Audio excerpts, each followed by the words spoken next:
roll and he gets us together. All right, money and hold on. Here it is. The title right there. Read that title out loud, Grace, for me. Today's title: Money and Self-Love Affect Each Other. My goodness. Affect each other. Extremely practical. I have a few announcements to make as well. Grace, can you put out my Antonio email at the Antonio T. Smith Jr., please? Yes, sir. Grace is putting the email in the chat. Tomorrow at 10:30, there's no financial class tomorrow. There's a conference tomorrow. There's a Ascension Teachings conference tomorrow at 10:30 to 12:30, an actual conference. And you get to submit your questions. There is a website up, but I tested the contact form this morning and it didn't work properly. So you email me your questions. That's my personal email. So nobody's going to see it but me. And tomorrow at, 10:30 Central. That's UTC -5 because we are worldwide. I have to know these things. Okay, you better teach me something. Okay, what's the -5 for? We're 5 hours behind Greenwich. Yeah, yes. Okay. Yes, as far as time zone goes. They were debating on would it be Greenwich and there's another one I can't remember, but it wound up being the sailors, the navigators who wound up changing, or not changing, but influencing that because it was already happening and they would stop there in the center of the world. So that became UTC time. UTC -5 or 5 p.m. Or 10:30 Central, or however you process your time zones. Has to be at that time because we got folk from Hawaii. That's going to be like 5 in the morning for them.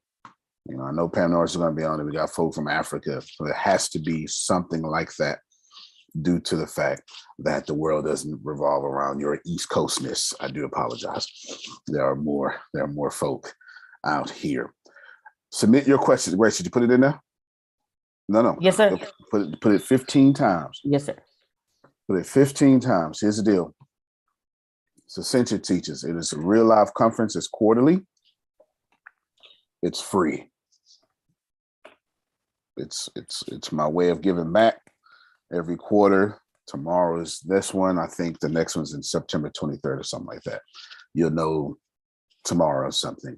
Submit your questions, no matter how saved you are. All right. Submit your questions. You can submit more than one. Email until I get the form working. I'm the only one that's going to receive it. And unless you say otherwise, then all your questions are anonymous. Unless you say otherwise, I'll just make up a name if I need to. You'll be Clara and Carlos, and that might just be the two names. Clara from Denver asked, something like that. I might just do that. And she's gonna wake up and say, "What?"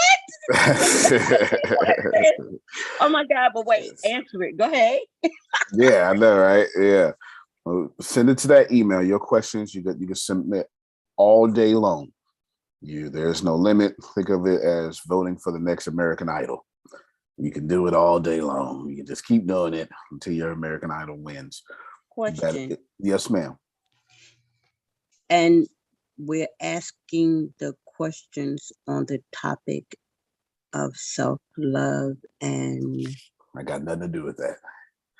No, I have nothing to do with that. I can tell you this, though. I can tell you because I'm doing Prophet Jerry next, and your questions would be, that energy you're looking for would be completely revealed. Okay, sir. She saw today's topic for today's call, and I think that's where she got that from. If you need finance questions, I've got nothing to do with that. All I'm trying to tell you is Ascension Teachings. All right, a free conference. This is designed to speed you up, and you get to ask all your questions. Of course, I have my agenda, but you get to ask all your questions. I'm expecting over 100 questions because every time I do this, that's what happens. But nevertheless, You get to ask all your questions, and I will help you with that. I try not to say too much because I'm not supposed to. And I'm not some dude that started a company. I'm not a teacher. I'm not normal. I know I present myself that way because I'm supposed to. I may be a little short, Lord, just a little bit, just a little bit, just a little bit. I present myself that way because I understand how to present myself that way.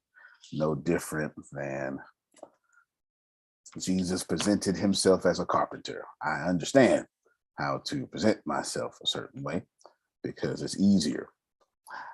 Ask your questions. Submit it to there. You just posted the whole time, Grace, to the congruence. At the congruence. I just saw that. you all are going to the congruence. Law, your face looks very shiny in a good way. I mean, like you went and took the makeup thing and dabbed it and get the oil out your skin. What they call it, a sponge. And then somebody cotton swab. Yeah, a little cotton swab. You know, somebody this morning he had his butler massage his face like this before he got up in the morning. Exactly. And then he had the left foot butler massage the foot, and the right foot butler massage the right foot. And then the other butler was cooking dinner or cooking breakfast. Excuse me. There you go. That's your lifestyle coming forth. I'm speaking it into existence. Yes. Go ahead, Frida. As it pertains to the conference, we will receive that link via through Discord. It's going to be live on Facebook. It's going to be live on Facebook. So it don't matter which one, my page or Assembly One of the page, it'll be streamed both at the same time. Be live on Facebook. Sure will. Thank you. Yes, ma'am. Be live on Facebook. Real Deal Conference. Y'all know how to do conferences. Before I bring up Prophet Jerry, I want to share a picture. And anyway, let me show you. Let me share a picture. I'm not sure if I ever shared y'all this actual thing. I'm not sure if I've ever did that. I know I always talk about it, but I've never seen it. Me either. Yes. This is out of 25,000 people that applied. They tried to get 25. It was 23 of us that wound up getting selected. And I think 21 of us graduated this year. This is the first year of the internship. And there's that guy right there with an untied bow tie. I changeth not. I changeth not. I don't care. You understand? Hey, right there. Hey, right there. This untied bow tie. Hey, I am who I am. Okay, I am who I am. These people, this guy is a famous singer, gospel singer now. He has, he's a famous gospel singer now. He was in the media. All these people are pretty much incredibly well-to-do, successful at this point. Fantastic internship. Y'all see it? See it? Yep. All right. That being said, Deanna, help me out real quick. June 23rd begins something. June 23rd begins the Scared, Doubtful, Excited, and Mixed Emotions 40-week mission to the God I Am leadership class. All right. Thank you so much. That long old title, because I asked. Here's the deal. A lot of y'all are asking me to help you in this, and you can't afford that, and you can't do this, and you can't do that, and you can't do this, and you can't do that, and you can't do this, and you can't do that. So this is my 8th year doing this. I took off this would be the 7th year because I took off last year. Scared, Doubtful, Excited, and Mixed Emotions. It is designed after this very thing that I just showed you. It's designed after this. Now, we had to pay $1,500 a month up front and have insurance. It made us get health insurance, or the whole thing was voided. Right here, right there. And then you were chosen to come back a second year through certain criteria. And it had nothing to do with, well, anyway, I'll just, sometimes you're chosen not by your ability, but your anointedness and how you fit in a culture. So that's all I'm gonna say about that. I'm gonna let you, I keep it real all the time, folk. Receive that. Let that wash over you. Let that wash over you. You can't, if you don't fit somewhere, you can't come back somewhere. Oh, anyway. My. Yes. We'll start June 23rd. This is not for, oh, sorry. Put the picture back up. This is not for everybody. It's not for everybody. I'm only actually looking, I don't know, maybe when we get to like 19, 20 people, I'll close it out. This is not for everybody. It is 40 weeks long. It does not end to May 23rd or something, or May 2023. I know that. I know it's May 2023. This is March 30th. Whatever she said. Okay. See how I don't know much stuff? I knew it started with an M, Jerome. I knew it started with an M. This is not for everybody. If you are not scared, if you are not doubtful, if you're not excited while being on that, and if you don't have mixed emotions about any of this stuff, sometimes you believe, sometimes you don't. Can anybody relate to this? Is this Me? You know, okay, sometimes you're a giant, sometimes you're a mouse. You know, if you don't constantly doubt yourself while still believing there's something greater for you, this ain't for you. It's not for you. It's not for you. And I don't want it to be for you because I have to spend 40 weeks with you. And there will be homeworks. Here's the deal. How do I get you to become like Adonia? I have to get you when you are young Adonia. That doesn't mean age. It means whatever you think it means. Okay? Whatever you think it means, that's what it means. If you're not someone having a breakthrough like Yolanda or I don't know, whatever. If you're not Sugar, this is my last shot. This ain't for you. And don't worry about it. There is no replays. There is no live streams. Shaquita asked me yesterday because she wanted to tell people any testimonies. There's no testimonies. Reason being, because you got to sign an NDA. Not that we are doing anything top secret. You might as well be in 40-week therapy with your psychologist, Alcohol Anonymous, crack cocaine anonymous. You hear me? Dr. Smith. Okay, just so you know. That's why there's no videos. There's no videos.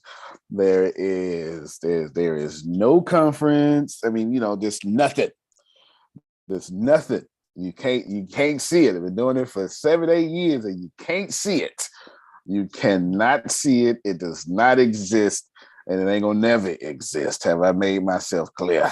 I see you, instead of having people on the couch and you asking them, well, how does that make you feel? You asking them, well, how's that working out for you? Yeah, that's the you. Same thing. Well, you've been in it for the last, Grace and Deanna have been in it since cycle 1. No, Grace, you were cycle 2, wasn't you?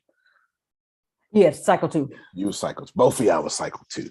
All right, they started in year 2. I actually started it way back in 2012 in my living room. I had 11 chairs in my living room. Really did. You want to check it out, there's the link right there. I'll even share it on the screen for you. And I promise you, we're going to get to the finances, but I am actually talking about the finances. I'm real slick like that. Y'all know me. So right here is the site. And it is, there you go. All that stuff, boom. It's $100 a month. This is not for everybody. Here's a video right here. There's a video right here. And then all this stuff. You get all this stuff. Videos here. Bam, bam, bam, bam, bam. The first video is actually from one of the sessions. It's a closeout. You'll see it. It's actually from one of the sessions many years ago. My hair is extremely close to my head. Many years ago. I think it's in cycle 3 or something. It's in cycle 3. I want you to know but see, right now, let me bring up the Adonia again. Right now, she is getting dressed and getting ready to ride into her Bentley that her chauffeur is waiting outside in the heat for her to arrive. And every morning, she makes her chauffeur hold a sign that has her name on it. And in that moment, while it's just you, well, God has you. Please don't seek to be like me. It's a lot of work. I feel you. Some of you have a gift you can't even trust. Can I? Wait a minute, sir. Can I? Talk about that. You got so many distortions on you that you can't even trust your gift. You can't trust your empathy. You can't trust your prophecy. You can't trust your whatever you got going on. You can't trust it. It doesn't mean God ain't talking to you. You haven't developed the character and, most importantly, the relationship with God to hear it without your distortions. For some of you, that was hard. But for those of you ready for this class, you like, yep, you sure right. I ain't gonna lie to you. Yeah, I can't lie no more, man. Come on. Not even gonna lie to you. I'm just, the last time I checked. So I want you to think about that. It's $100 a month. Do not worry about dying because it's $100 a month. Let me tell you why this is different. I cannot have any of y'all in here without a sacrifice. This ain't for everybody. This ain't for everybody. You'll never trust me. I've done this. I've done it. I went from I think I started charging $3,500. Oh no, it's $4,500 a year for the session in year 3, because I realized, Jerome, don't nobody pay attention if it's gifted to them. And you spend 40 weeks. I kid you not. All 12 people that went through cycle 1 are still in 2012, 10 years later. I promise you, all 12 people who went through cycle 1 are still in 2012. Their lives have retrograded. They went 40 weeks. 40 weeks. And better not, rather grew worse. Jerome know what I just did to him. Yeah, you know, that's, y'all don't know. That's this lady with the issue of blood. This lady with the issue of blood. You better not, rather grew worse. Go to the website, contact Grace. Yes. Okay, so Prophet Jerry must watch that. Crucifixion is a must. Appreciate you. Think about this very importantly, because here's the deal. There are folk, and the reason why I did this is because it's about 10 of you just this month, but it's been happening. You're like, man, I just need this, but I don't have this. The reason you don't have this is because you're not ready for what you're asking.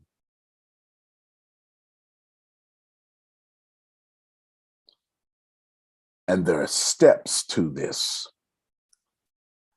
How many of you, and and it shouldn't be most of you, have realized God hasn't told you no about what you're asking for. God is protecting you from what you're asking for because you're not ready for what you're asking for. Is that what it Well, is? come on. Jesus. You keep asking That to be a part right there. you keep Man. asking to be a millionaire. No, You ain't ready. Bishop, Yes, sir. don't start. That's myself. You not ready Yes. for what is Mhm. oh, Yeah. wow. I'm not gonna start this. No, you fine. He already started on crazy weird news. Don't let him fool you. Yeah, Okay. I was listening this morning. I was listening this morning. I genuinely need you. Antonio, Yes, ma'am. I have Miss a Alicia? question. Yes, Oh, I okay. decided to get on today instead Look of at YouTube. you. Look at you. So are you saying that God, I've been asking him to show me how he communicates with me? I'm not ready for that? Yes, absolutely you're not. Absolutely you're not. And let me tell you why, because you're not the only person that way. Y'all got 24 hours in one day, and all 24 hours, even in your subconscious while you sleep, you are complaining. How on earth are you ready for God to remind you how awesome you are? I'll wait. You better say that, man. Yo, that ain't nothing but Wow. Wow. Okay, sir. All right. You're right. I dare you to prove that wrong. Antonio, Yes, sir. I'm gonna share something with the group that I shared with you, but I'm gonna share it with the group. Talk to me, May. Last year, Deanna sent me an email about my books being processed, Yep. and they didn't get processed. Mm-hmm. And I was going to do something that I shouldn't have done, but God said, "You're not gonna do that." I said, "Okay." So I said, "Well, I'm gonna call Antonio." He said, "You ain't gonna do that neither." I said, "Excuse me?" He said, "What I say?" And I didn't. Well, time moved on. This year, God let me see if Deanna had done what she said she was going to do, you would have published, the books would have been published, and you would have lost the money. You know why? Talk about Because it, the Jerome. way that you're going to release them now was not the way you were going to release them last year, and you would have lost a lot of money. So I intervened on your behalf and her behalf because you weren't ready, Mr. Red. And I went, "No, you didn't." He said, "Yes, I did." So that's my personal testimony. So Deanna, I ain't mad at you, girl. Ooh, where is Adrian? That was God's doing. And wow. my mouth, You know I'm here. because I'm You sitting know here, I'm here. he I showed got. me. You know I'm here. He was like, I'm here thinking Romy wrong. You He Romy, preaching, ain't he? He preaching. I'm just keeping it Rome. If 100. I So could get to Antonio Baltimore doesn't know what right he's talking now, about. You know what he's you talking would about. be the same way I stood in your driveway and had the opportunity to meet you. If I was standing there in front of you right now, I would kiss you because you're right. However, and see, it's the humbling in this thing for me, because within all of the time, like it did good when it came out, but then, it wasn't to me my best work. So I was like, damn, I was trying to bring it back. Like, don't go so far. Damn, why do y'all love me that much that you're just doing this? Stop. Like, I don't want to tell you no, but I'm like, damn. That is so the point. And that is Like, the come point on, Jerome's God. making. That is the But point. but I had so much work in me. Yeah. And I'm still working in me because, like I said, the biggest slight on that was if you'd have gave me a book all through my life and I'd have seen a mistake in it, I'd have put it down. Yep. Never to pick it up again. Yep. And because of that, I need y'all to hear this, man. that was major. Like I had to call my mother Mm. and I told her, I said, I want you to know Do you know how many people make mistakes and they don't even see them damn things? People walk over mistakes every single day, but when you are taught, you don't make mistakes, you check it, you triple check it, you have someone else triple check it, and then you have it triple check one more time just to make sure that it don't come out with mistakes. It was like, oh my It God. still will. There's not a book on planet Earth ain't got no mistake. I got The Bible. Listen, do you understand? When you're reading it, you're looking like, wait, that, oh my God, how did they get that through? But then you have to understand that God looks at our mistakes and looks past our mistakes every day, and sees our greatness through all of our mess ups. And I am a person that has many a mess up. So why else not to come back and stand on something? Yep. And Like Jerome. That used to, shit. Yeah, I know. That used to, because of the used to, that's what makes God that great. That's what makes that great. That's Right. what makes me that great.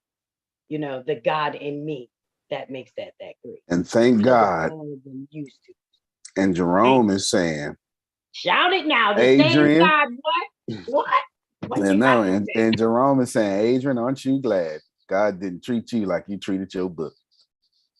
Honey, shut up. And every book you ever picked up before, oh, there's a mistake in Adrian. Don't want to no more. Push that book back. Listen, this is what I say before I get to Yolanda. This is very important because Talisha asked a very good question. So you telling me my gifts from God, and I'm asking God to communicate with me and help my communication. I was having a similar conversation with Deanna last night. Help me with my communication. Help me with my communication. Make it clear. You telling me that I can't get it to be clear, and I'm telling you, of course you can't. Of course you can't. Because like the same way I told Deanna last night, is your problem is you trying to grow. God ain't asked you to grow.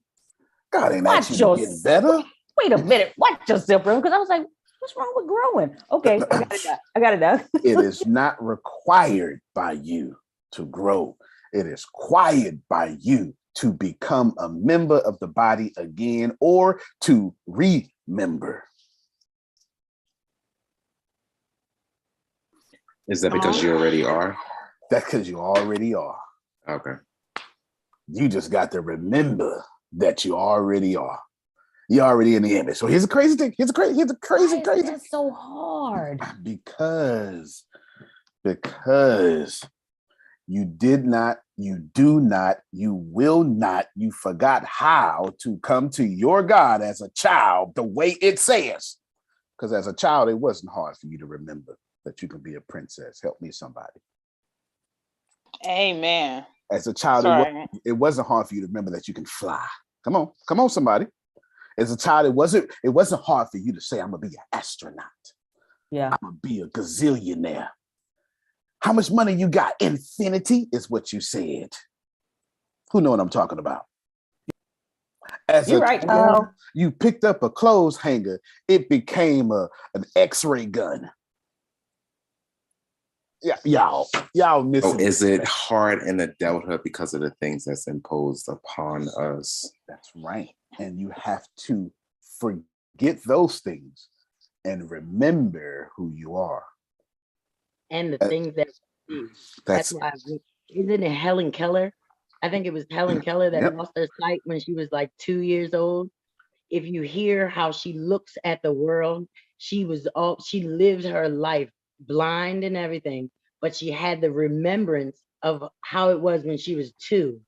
So she looked at everything from that aspect. And it was, if you ever read anything of Helen Keller, like Helen Keller, she hits your belly button, because when she talks, she's like from a 2-year-old, and she lived a hell of a life. You know what? That's a really good point. I'm about to bring that right back up. Put a pin in that. Come on, Yolanda. Some of y'all hate yourself so much God can't love you. It's Watch crazy yourself. because Jesus, you saying that about being childlike, because he did say, unless you come to me like these little children. And when we were kids and stuff, you know, we could reach the moon and everything, but something switched and changed from being a child to adulthood. Yeah, you turn 8 years old. Yep. Yeah, And the thing about it that I thought about is we condemn ourselves so much growing up. Other people condemn us, and we keep that on and keep that on and keep that on to the point where all that other stuff set in and we can't move forward and stuff. And then we got too much stuff in our hands and won't let go of. Yeah, I don't believe in God. You don't That's believe the problem. You don't believe in God. You don't believe in your Bible. You don't believe in your Quran. Y'all don't believe in none of that stuff.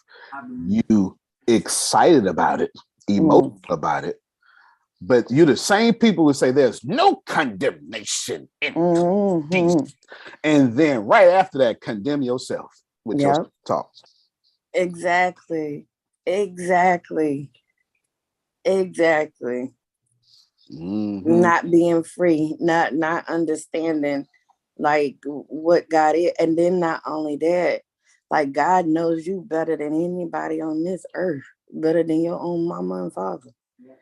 And that's why you ain't getting it, because you ain't ready for it. Very true. And let's take that same energy. God knows you better than anybody else on earth. You know you better than anybody else on earth. The difference is you got a problem with you. God does not.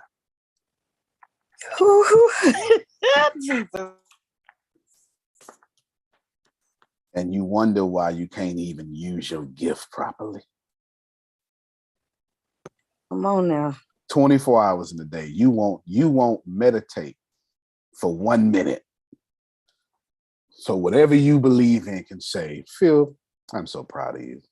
I'm so inspired by you. You won't even do that. Yes, ma'am. Okay, I'm gonna make a confession. Come when on. You said about I came here to cut y'all. When you mentioned about we can't use our own gift, and lately I've been going through the program with Queen Chi. They haven't seen me present because I've been working on my stuff on the weekends. But I signed up for this program, and one of the things they have me going through is asking my community what problems do they face right now. And you know, mine is with teens. And this is the girl that I've been knowing her for a while, and she disappeared for a long time because her grandmother passed away, and that was her backbone. And so I'm trying to be that vessel for her.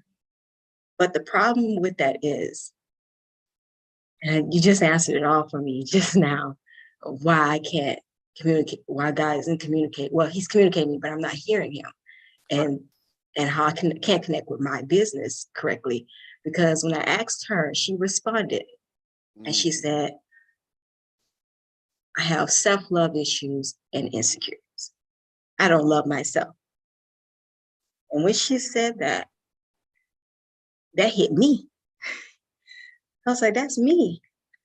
I'm going to help someone, and I'm struggling with that myself.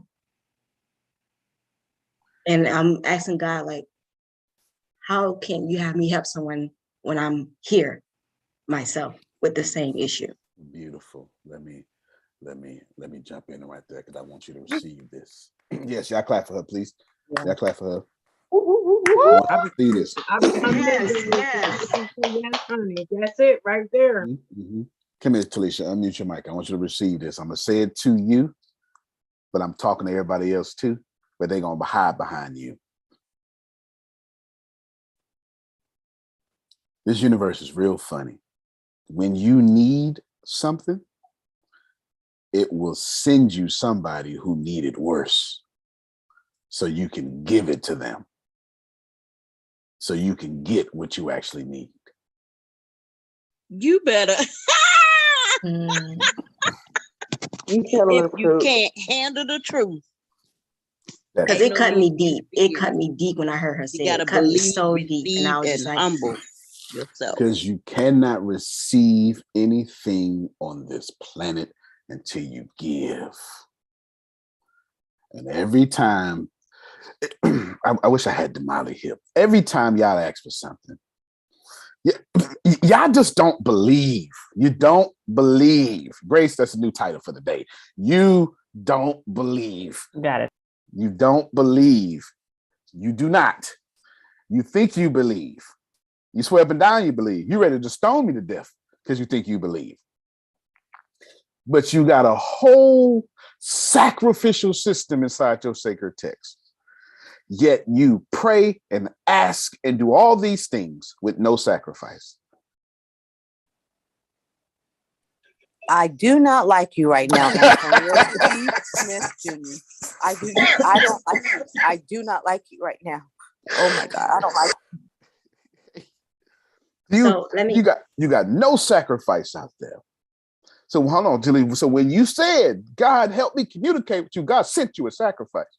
Sent you this person who was closer to God than you in her pain and her weakness. My strength is made perfect in your weakness. In her weakness, she was closer than you, and you had the opportunity right there to sacrifice. And you kind of took it. Anyway, go ahead. You was going to say something. I see you, Frida. Let me. This is helpful. Come on, Talisha. Talisha's a founding member, by the way, y'all. She's a founding member. Yes. I wanted to. I think it was what Adonia said, and you said, are you stating that in the midst of my troubles and in the midst of hers, I need to, at this point, ask God how I can help this young lady and help myself at the same time? Good. There you go. Yeah, I clap for her. That's a breakthrough. That's Woo! Yes. All right, Talisha. Yes. I'll give all y'all a sentence / question / sentence to help you remember this, because it's like tweetable. Every time that happens to you in every situation you're in forever, you say, if you believe in God, okay, I'm trying to use these different words. God, what lesson am I supposed to learn in this situation? That's simple. And everything. Pause,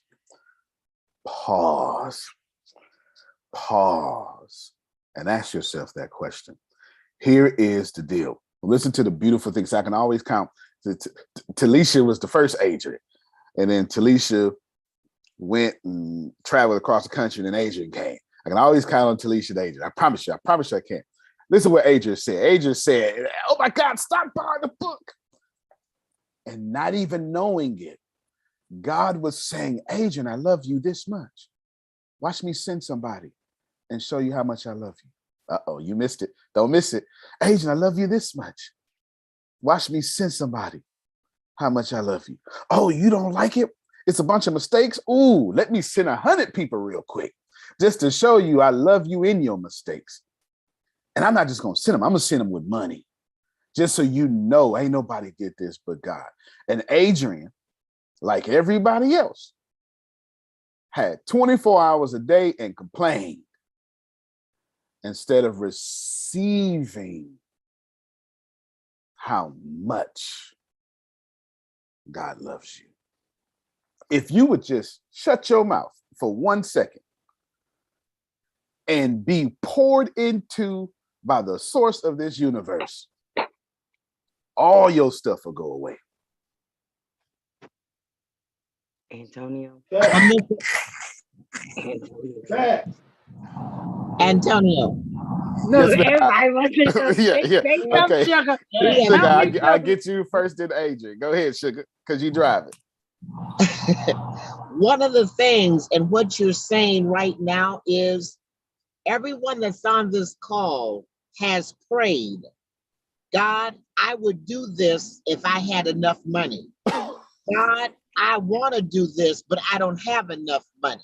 Come on. God, send me somebody that can help me do this. Yes. Help me. And he sent us Antonio T. Smith Jr. He sent us to ATS. So those of us that realize that our prayers have been answered, yeah, it might not have been answered in the way we were expecting it, but look at everything we have gained while being with ATS and being with these family members on the call, off of the call. Personally, we have gained so much and we're still wanting to complain. Look at all that you've given us, but yet we still want to complain. It's in our face. But the word that you said was receive. That's a hard And one. that is where we have to give of ourselves and sacrifice and receive. Receiving is a sacrifice because you have to get out of you to get into where you're going. And that I am so grateful for being a part of ATS because I prayed. And Grace, I said I was only going to say that to you the other day. But listen to this, y'all. I'm in church. God says give 200. Well, I knew I had something I need to do, and I had the two $100 bills. So I gave 100. I go to work, y'all. My first client leaves me $100 tip. Look at that. God said, I told you to give 200. Because you'd have got you a $200 tip. So listen, when God is speaking, really listen, because he knows what's on the other side, you know. And so I was just wanting to just say that. But I also have a question because I've got to go into therapy real quick. Mm-hmm. I got these acorns now, and I don't know what to do with these acorns. Where do I put them? How do I add them? That is a question that I have. Yeah. So when you're talking about either today or at another time, I just don't know what to do with these acorns in this basket. You just put them in there, and then they'll allocate them for you according to the questions you answered. They'll allocate them for you, and then I'll check on it later, and then I'll make changes if I need to. But they'll do it for you. Okay, so yes. I don't have to. I just put it in there, then they'll divvy it up, do whatever. Yep. That's why I recommended y'all those 2 apps, because I know you didn't know what you was doing, and I knew they would. Well, I got me some acorns. That's good. I like the way you say it too. I got some acorns. I like that. Good. Let me say one thing before I get Adrian. She said something crazy that I like, and it triggered something in my head. All I'm trying to tell y'all is, you don't believe the way you think you believe, because your relationship with God is stressful.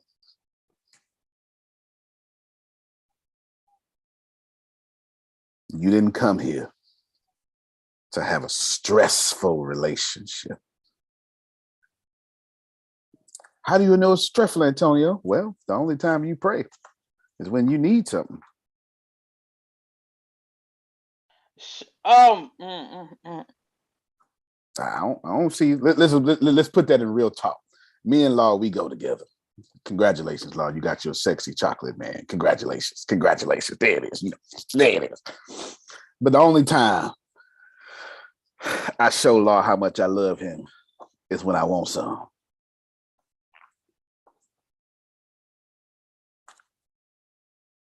Yeah. Ain't none of y'all putting up that, huh?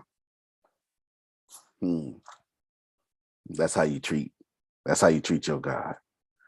Ouch and amen. Mm-hmm. Come on, Adrian. You was finna say something. I just hate to be called when they want me. That's all. I understand. So thank God that we are not like God. To go back what Sugar was saying. Not only do we pray for it, but we get it. Mm-hmm. And then don't do what we said that we would do. Watch yourself, Adrian. And then look at what we have and take it completely for granted, and then be mad about the fact that we got exactly what we prayed for. Exactly. Wow. Now I have somebody that has been listening to you. He listens on and off, because the people in the back, you know how they do. But I can't leave ATS. Every time they turn around, they be like, "Damn, you on Zoom again?" Yeah, I'm in my class. This is my family. These are my people. Yeah. When you come in, you gotta turn the TV down. Whoa, is that your phone? No, I'm sorry. I can't hear. I'm sorry. This is what we do. This is what I do. I'm That's sorry. good. We're like, damn. That's So good. he has now wanted to ask a question. Y'all have sparked his interest enough Come that on, he talk wants to to ask me. a question. Talk to me. His name is Christopher, everybody. So this is the ATS. These are my family members. Hey, how y'all doing? Pretty good, Christopher. How you doing, sir? Good, good. Yo, I truly dig what you say. Like when I chime in, she don't know every time I don't say anything. She might think I'm not paying attention, but I'm paying attention and I I feel dig that. what you say, him. I dig what you say. You got a lot of thorough stuff that you come across with, and it's uplifting. I appreciate Um, you, King. I Appreciate you. just I have questions for my own thing as far as to set me right. And they say, lay it out there to the people in order to get positive feedback, Let's correct? get it. Let's get it. On the one aspect, like she was saying, I just want to chime in on that first. Yeah, sure.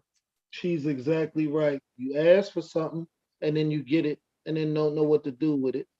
How can you ask to eat and then complain about your plate being full? You That's dig what what we I'm do. saying, huh? Yeah, yeah, You cannot yeah. complain about, you can't say I want to eat and then when your plate is full, complain about it. Yep, You know what I mean? yep. At the same point, I look at it too. Everyone, like the sister was saying, everybody asks for abundance. Yep.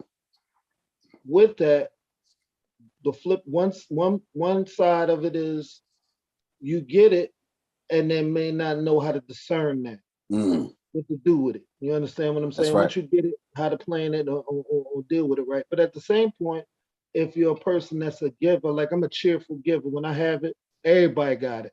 Good. Because it's like it makes me feel good to share, which I believe is by God. You know what I mean? You don't Fair enough. have resources and squander it and hold it for yourself.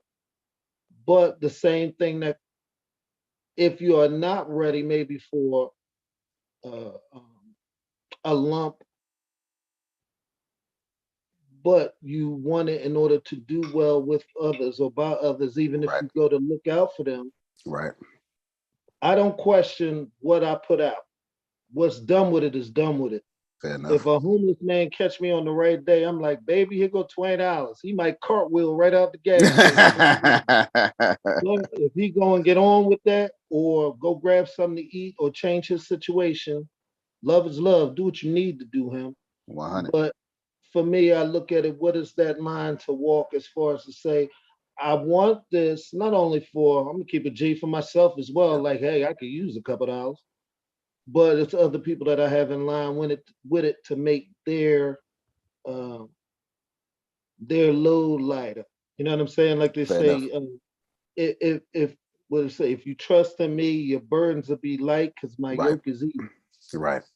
You dig No what I'm doubt. saying? No, I got you 100%. I got you 100%. I mean, I just want a little feedback on it if you can. You know I what got you. I got you. I got you 100%. So pleasure to meet you too, Christopher. Yeah. Woo! Woo! Woo! I got you. All Hey, right. Christopher. Yeah. So let me tell y'all what his problem is. His problem is he's a good person. And that sounds paradoxical, right? What it is, and it sounds like I'm saying be a bad person. That's not what I'm saying. What I'm saying is don't let your righteousness keep you in poverty. So what we have to do when you're good people, and please, this is going to be so hard I'm going to communicate it easily. It's going to be so hard for all you good people to receive it. When you are a good person and you're as righteous as Mr. Chris, because I can hear it, it's pouring off his language. I can hear right now if he had $1 million, he'll only keep 100,000 for himself. I can hear it. Real recognize real. He's looking real familiar. I can hear it. Ain't nothing wrong with that. Keep that going. But this is what I'm telling y'all. His idea of abundance, as y'all's, is when you give, you're losing. All you got to do, King, is change what you think abundance is. I'm not going to lie to you. I'm telling you what it is straight up. Okay. 100%. Abundance has no end.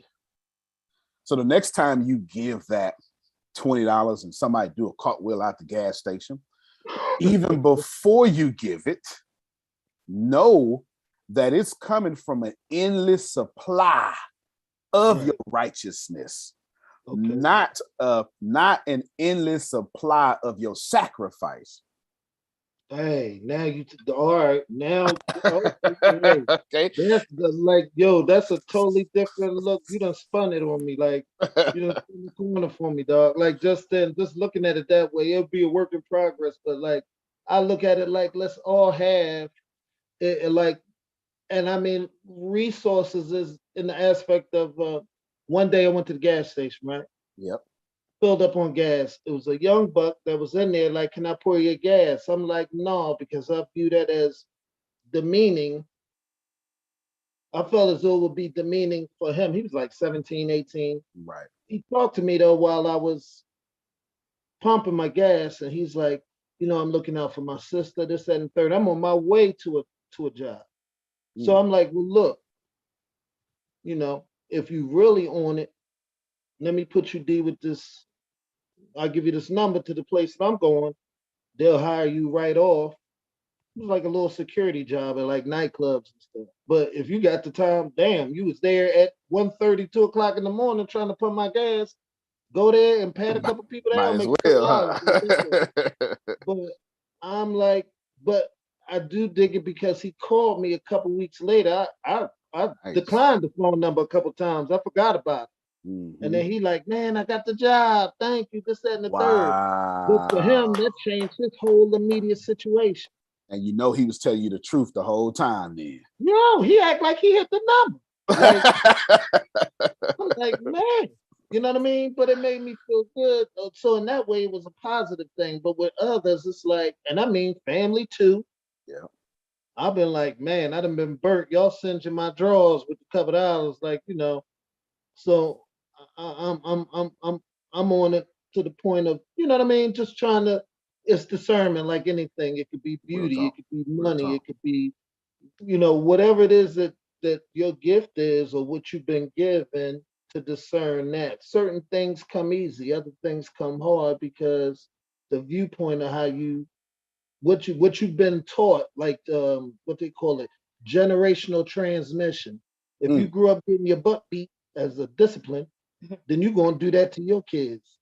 Fair enough. Not to say it may be the right response each time. Yeah, but we pass down trauma though. Yeah, we pass down trauma for sure. Yeah, because like a mug.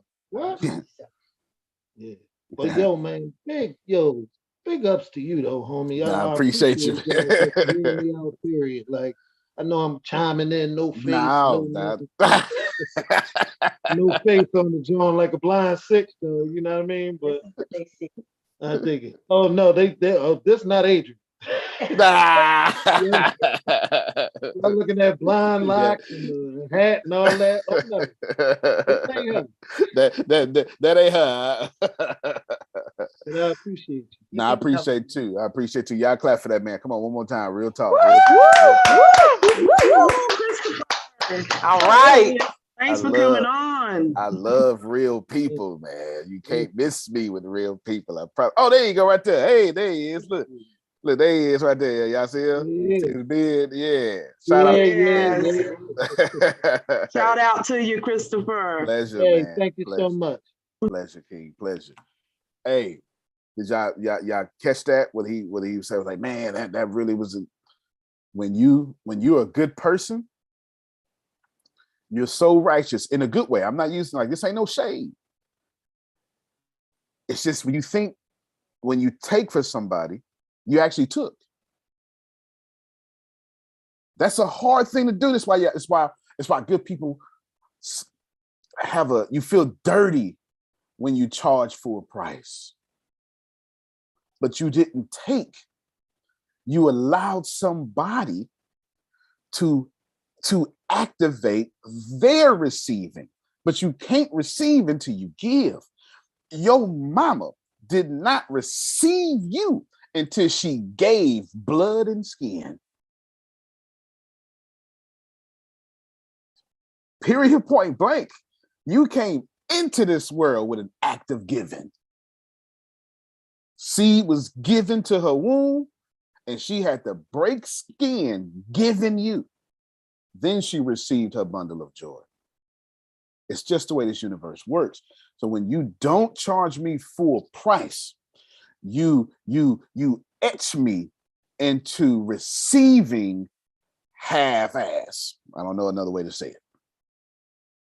I was trying to, maybe I should say half-mass. I don't know a way to say it. You know what I'm saying? I'm telling you what it is. Don't do that.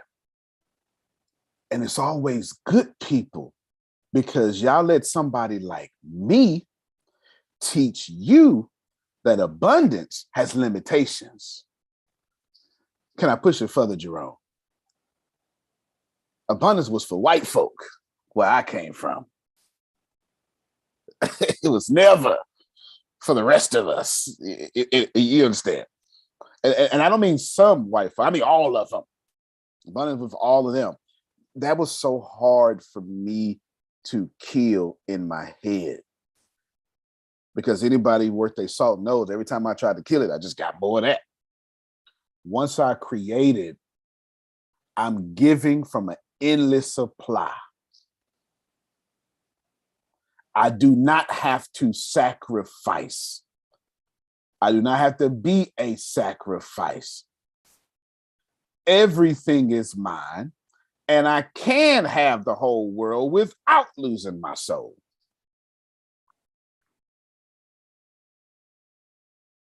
Better say that. I had to shift these Amen. thinkings. I had to shift these thinkings. I'm not telling y'all I'm right. But what I am telling you is, I bet you listening right now, you went, you know what? I remembered that. That felt like the truth he just said. Yep. And if it felt like you remembered it, that's your only point. There is nothing wrong with your life, not now or ever. You do not need to grow. You do not need to become a better wife. You do not need to become a better husband. You just need to pause and get everybody else's mud off of you, so God can remind you how blessed and wonderful you are. And when you walk in that overflow, everything comes to you easily and frequently. When you walk in your parents' dysfunctional, accidental teachings, that's not easily and frequently. Y'all feel me? Antonio, can I tell one more? I got you. Talisha, Renee, and Law, all back to back. Come on, holla at me. I Okay, came here to so work. with Y'all you, ain't bothering me. with you stating me getting all the mud off of me, I'm gonna share something I shared with Deanna yesterday. Basically, I feel great where I'm at as far as me getting over my childhood trauma. Then you Me won already. not. Hold on. I got Sunday school you. You won already. Whatever you fit say, I'm gonna need you to re-say it. Like, before you even say it, don't even let me, whatever you about to say, I need you to speak from a place of expectancy and victory. Because if you feel good where you are, no matter what you fit to say, is a blessing unless you counteract that blessing with the last thing you're about to say. Every word is a spell. Hear me and hear me well. This is a feeling universe. If she feels good, and then tell me some, but if it's in God's will, crash. That's what she gonna get, not to feel good. Oh no, it's definitely not. It's definitely not Good. the feeling bad about it. Come on, It just holla at helped your me boy. realize it's stuff that I thought was wrong with me. It really wasn't. That's right. And when you were talking about racism and stuff like that, I remember when I was like 8 years old, me and my brother went to a McDonald's, and we came from church. I was one of those people, we had to go to church daily. So we came to church, we went from church, and we went to go see if they had the hot and spicy, some type of meal. You know, as a kid, we jumping out the car, running to go into McDonald's, and asked the guy or about the deal or whatever, the cashier about the deal, came back running excited, got in the car and said, "Mom, no, they said they don't have it, told us to go to McDonald's, go down the street if we want that," right? I didn't think nothing of it. I got in the car, was excited, thought I did what Mom told me to do. A black lady came out of the store, rushed to the car and was just like, "Your children was subducted to racism. This man just told them this, and this, right? In my mind as a kid, I was thinking my response was fine. I said, okay, thank you. Went back to the car. Come back to the car, it's something that in my mind, I realized I was taught racism. That I wasn't born into that. I was literally taught that. And as you spoke, it made me remember all this time, that's not how God made me to be, to hate others or to think about the past or anything like that. It was me as a child being taught, okay, if a white person speaks to you this way, this is how you're supposed to respond. You're supposed to give them attitude. You're supposed to do this, and this. And now that I look at it, I did just fine of responding, thank you, and walking out the store.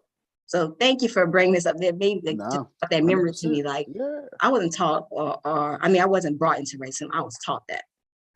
Amen. Y'all clap for that. No, that's a breakthrough again. Come on, we clap for breakthroughs around here.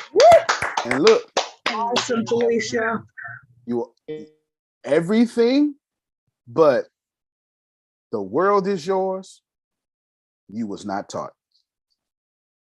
You was taught the world is, you were born with the world is yours, share it. You don't believe that? Go look at the Quran. Go look at Genesis chapter 1, verses 26 through 28. Let us make man in our image. Let them have dominion. Let them have dominion over every creepy, crawly thing, every flying thing. Be fruitful and multiply. Share that. All things. You were born to rule the world with God and share it. So if you got a belief in you that says you can't get it, that's somebody else's. If your beliefs, I give you, Antonio, what belief should we have? Do what you want with God, share it, analyze it. Did it work out for you? If yes, do it again. If no, stop that crap.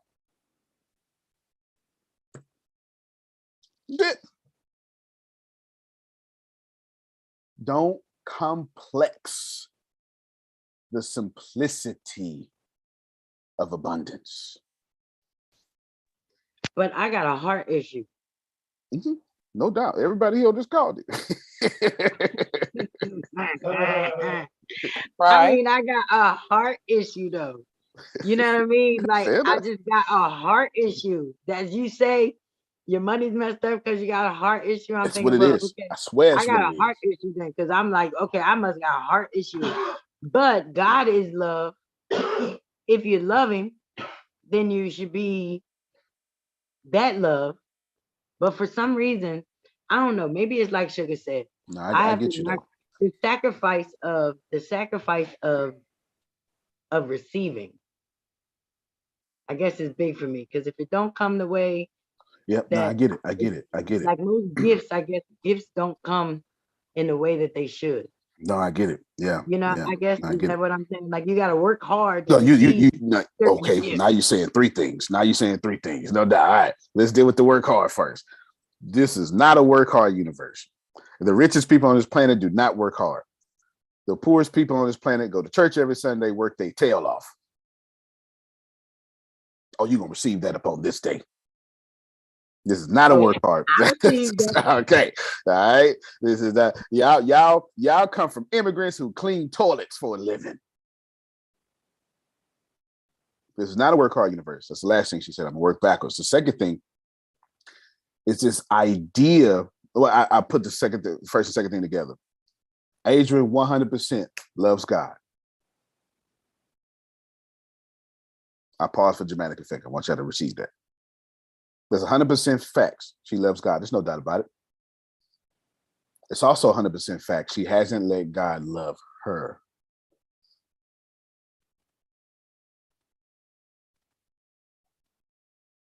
I pause for dramatic effect.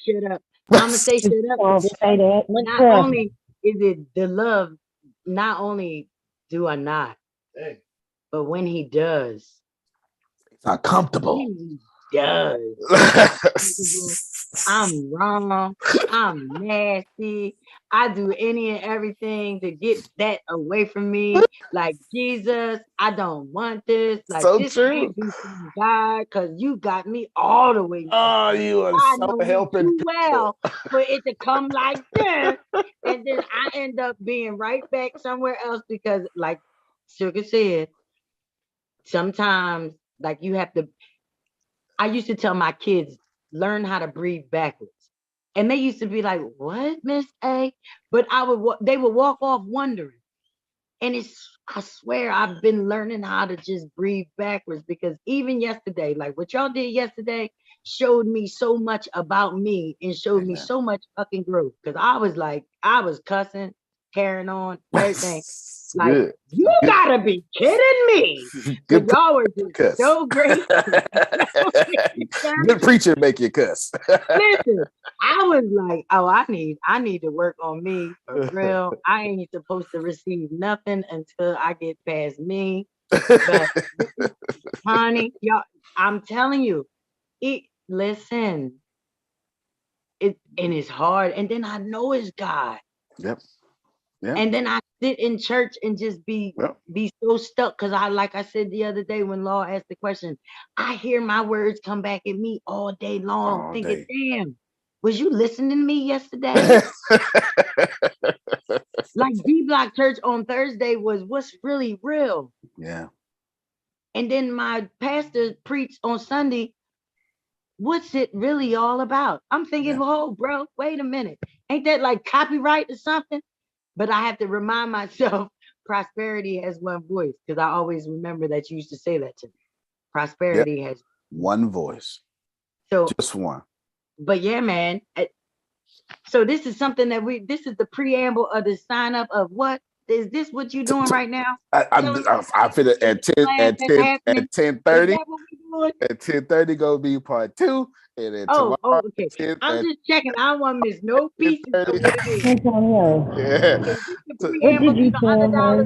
What did you say to her? Tell me. Because I need to sign me up in this. Put me in this. You. I'll make sure you get all of it. I got you. Go ahead, Yolanda.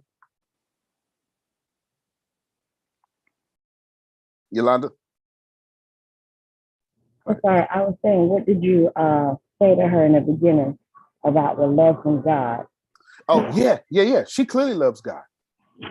She doesn't let God love her. That right there is so powerful. I need to write that down because that is half of the people's problem. Yeah. And you know it. I'll give you signs of it. Every time y'all get blessed, I feel real uncomfortable about it. Right now, if $100 or let's say $100,000 came into your possession, most of y'all would feel like something bad gonna happen. I'm gonna lose it. Oops. Ain't that the truth?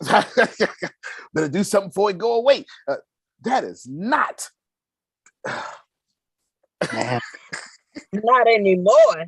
Not anymore. No, I get it. I get it. The ATS thing. I completely get it. I completely get it. This is why Adrian couldn't receive people buying her life's work. She deserved it, and she ain't the only one. It's. I'm telling y'all, it is so difficult to receive. This is why y'all. So the Bible, the Quran, New Age thinking, they all say the same thing. You can have whatever you want. Ask, believe, receive. It's in the receiving mode. Do you get something? Y'all know how to ask because you pray all the damn time. And then some of you go a little further than that, and you actually believe in your prayers, but you stay in believing mode. You never get to, I deserve this. I expect this. I'm not even fit to stress out about it no more. Receiving mode. It's here. I don't care what it looks like. I don't care what I look like. I don't care how much y'all call me crazy. I know it's coming. And I ain't even asking no more. You ain't really. You ain't got to. Yes, sir. You are talking. I came here to work. Because listen, just before the accident, August the 13th, I got a prophecy for one of the women in the church that God gonna bless me financially. I'm like, whoa, praise God, hallelujah. Thing. Yeah, row your boat, tow my tie, all that stuff. You know what I'm saying? I'm like, praise God, because I needed a financial breakthrough. And guess what? Yeah, you got it. You died for it. But I had to go through the accident. Yesterday, I'm visiting one of my old neighbors. She's went to one of the churches I went to, and I'm visiting her, and we're talking, and she said, "God's about to bless you financially." I squinched up. I tell you, no, Bishop, my right hand to God. I believe. I tell you, no lie. I squinched up. Ooh, wait a minute, God. Last time you blessed me. I'm like, God, I thank you for the finances, but please don't let it come this way. Please don't let it come this way again. I know that's right. The lawyers, I don't want to deal with no doctors. I don't want to deal with no nursing home. Just send me finance. Just have someone come to my door and say, God said bless you. That's the best thing that happened so far. That's the best thing. The best thing happened so far. What you just said. Because the crazy thing is, everybody else flitch up too. They just don't have your extreme situation. So I'm gonna go back. I'm gonna get Law right after I show this little video real quick. I'm gonna go backwards. I'm gonna get Law, Grace, but I want to show you. And Renee, I got y'all. Look, this inspired me so much yesterday. This Prophet Jerry new class. Look at this, y'all. 10. Woo! Yay! And you're gonna do I have to skip a little bit. Look. One more. Look at that. All right. Now, I'm gonna show y'all something. I was sitting there. Get ready, Law. Get ready. I was sitting there with my little healthy self. And I was like, all right, I done peed 20 times yesterday because we doing the 40-day fast and I'm not eating. And all I'm doing is drinking. Every time my stomach say, we want some food, I say, shut up, get this water. That's what I'm saying. Shut up and get this water. You be all right. So I had to pee all day yesterday for sure. And I was like, man, I'm not fit to get down there and do no push-ups. I'm not fit to do that. I don't feel like it. And then I forgot about the class, and Deanna. Yeah, real talk. I forgot about the class, and Deanna was like, "Hey, live." And I went, and I saw it was a bunch of things. My first thought was, "Oh man, I could barely hear him because it was loud and stuff." You know what I'm saying? Don't change it. Do not change it. Do not change it, because as soon as I told myself, "Shut the hell up," he was loud and clear. I had my Adrian moment going out. Wow, the book got a mistake in it. Yeah. You know what I'm saying? As soon as I said, shut up and pay attention, you amplified in my ears. You understand what I'm saying? We be our worst enemy. Because I wasn't in receiving mode. I was in, oh my God, I own this mode. Uh-oh. Did you see it? Oh my God, I own this mode and it's not perfect. Did you see it? I'll do it again for you. Oh my God, I own the Simply Wonders and it's not perfect. Shut up and receive. And then it was perfect. We get in our own way. And then, and I kid you not, I said to myself and I said, and I actually posted it. I said, this is the bravest thing I've ever seen. And I wasn't lying. There wasn't words. I'm going to tell you why. And I do, hopefully this is not disrespectful. And I prayed about it yesterday. I did. I said, man, I don't want to violate. I don't know how to do it, but I'm going to just do it anyway. You know what I'm saying? I'm going to just do it and then I'll just get cussed out later. I want y'all to see this again. Look at this. Thanks, you guys. Right there. I said to myself, and I have no idea what it's called. I said, this man got a colostomy bag or whatever. I have no idea what it's called. Okay. No. Y'all gonna pay attention to this. And I said to myself,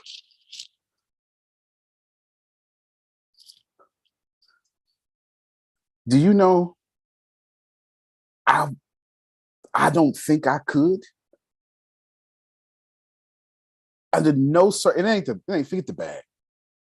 It's that, who know what I'm talking about? Everybody ain't able to be Adrian. That's why y'all not. You know, Yes. everybody not able to be Prophet Jerry. Some of us carry what's wrong with us on the outside. Watch yourself. Watch yourself. Talking. And people like Adrian and Prophet Jerry do it and be like, what? It is what it is. Exactly. And they are blessed for it. That's like 1% in the world. Everybody ain't that strong. Y'all don't want to hear me, man. Everybody ain't that strong. And I said to myself, I called, no, I'm gonna tell you what, I called Deanna after it. And I said, because I was out and about, I said, you know, we just changed the world, right? And she did. I think she got me. Maybe she got me. I don't know. But I wasn't even worried about it. I just know I needed to say it. I didn't say we changing. No. I said, you know, we just you said changed the world. Wow. As in past tense, like it's already been done. Hallelujah, God. That's hallelujah. But we know one thing about Prophet Jerry. It's better to have been on that machine with his bag on the outside than it would have been with him laying in that bed where nobody could see it at all and die. See? Wow. So to live wow. is what he's about right now, is living and becoming that husband, that Renee, that he wants to be for wife Renee. Cheering him on. No, baby, it's 3 sets of 12. Now that's a word. She was trying to kill him with that extra 2. Look, I saw him look up. Damn. All right, I do it. I saw it. I saw the. You ain't lying. And then when it was time for him to start, preaching and stuff, I hear his breathing labored. And I said to myself, I know Phil's going to appreciate, Phil and Susan is going to appreciate this. I said to myself, how does a boy from a trash can get to have the privilege to have something to do with this? And then I called Deanna because I realized right then we changed the world already. We don't have to try to no more. It's already done. People will see Assembly of Wanderers and demand that everything not like it becomes like it. Wow. And that's why we're here today. Thank you. Thank you, Prophet Jerry. Yes, Prophet Jerry, thank you. Would y'all clap for him, please? Woo! Yes. Mwah. Thank you. Hey, Bishop, before you go on, you had some of us to write this down. I think it was last year sometime. And I think you were talking to Renico. I'm fixed. God never hurt me. I still got it. Let me see still got that. Wow. I got it over. It's on the refrigerator. I don't know if you can see it real well. See it. We can see it real well. Sure can. I'm fixed. God never hurt me. So all that I've been, yeah. Come on, man. Get it out you. Get it out you. Woo! Woo! Glory to God. I'm sorry. I'm not sorry. You turn this camera around. With the praise. You know when the praise is real. All that I've been through. It's like it's funny. God did not hurt me. No. God loves you. I promise so I'm fixed. Even though it's called a suprapubic catheter. It's for your bladder and stuff. So even though that's out, and somebody told Renee one time, you need to come. We went to a funeral, to one of my old apostles' funeral. And somebody told Renee, you need to cover that up when he's out in public. For what? I want people to see what I'm going through. Come on, man. So they don't have to go through it. Amen. Oh, whew, Never that thought they about- don't have to go through it. I'm honored to even have you. God been- The same way I slept on Sandra bringing her kids here is the same way I slept on you in your situation here. It's not that I wasn't conscious and aware of it. It was like a block. And God wanted me to see it at the right time, Jerome. So I can be reminded, keep doing what you're doing. Wow. So you got to be careful when you doing let what you these doing. come on, man. I'm sorry. Nope. Prophet, I want to say this to you. Antonio just said it. Yes, ma'am.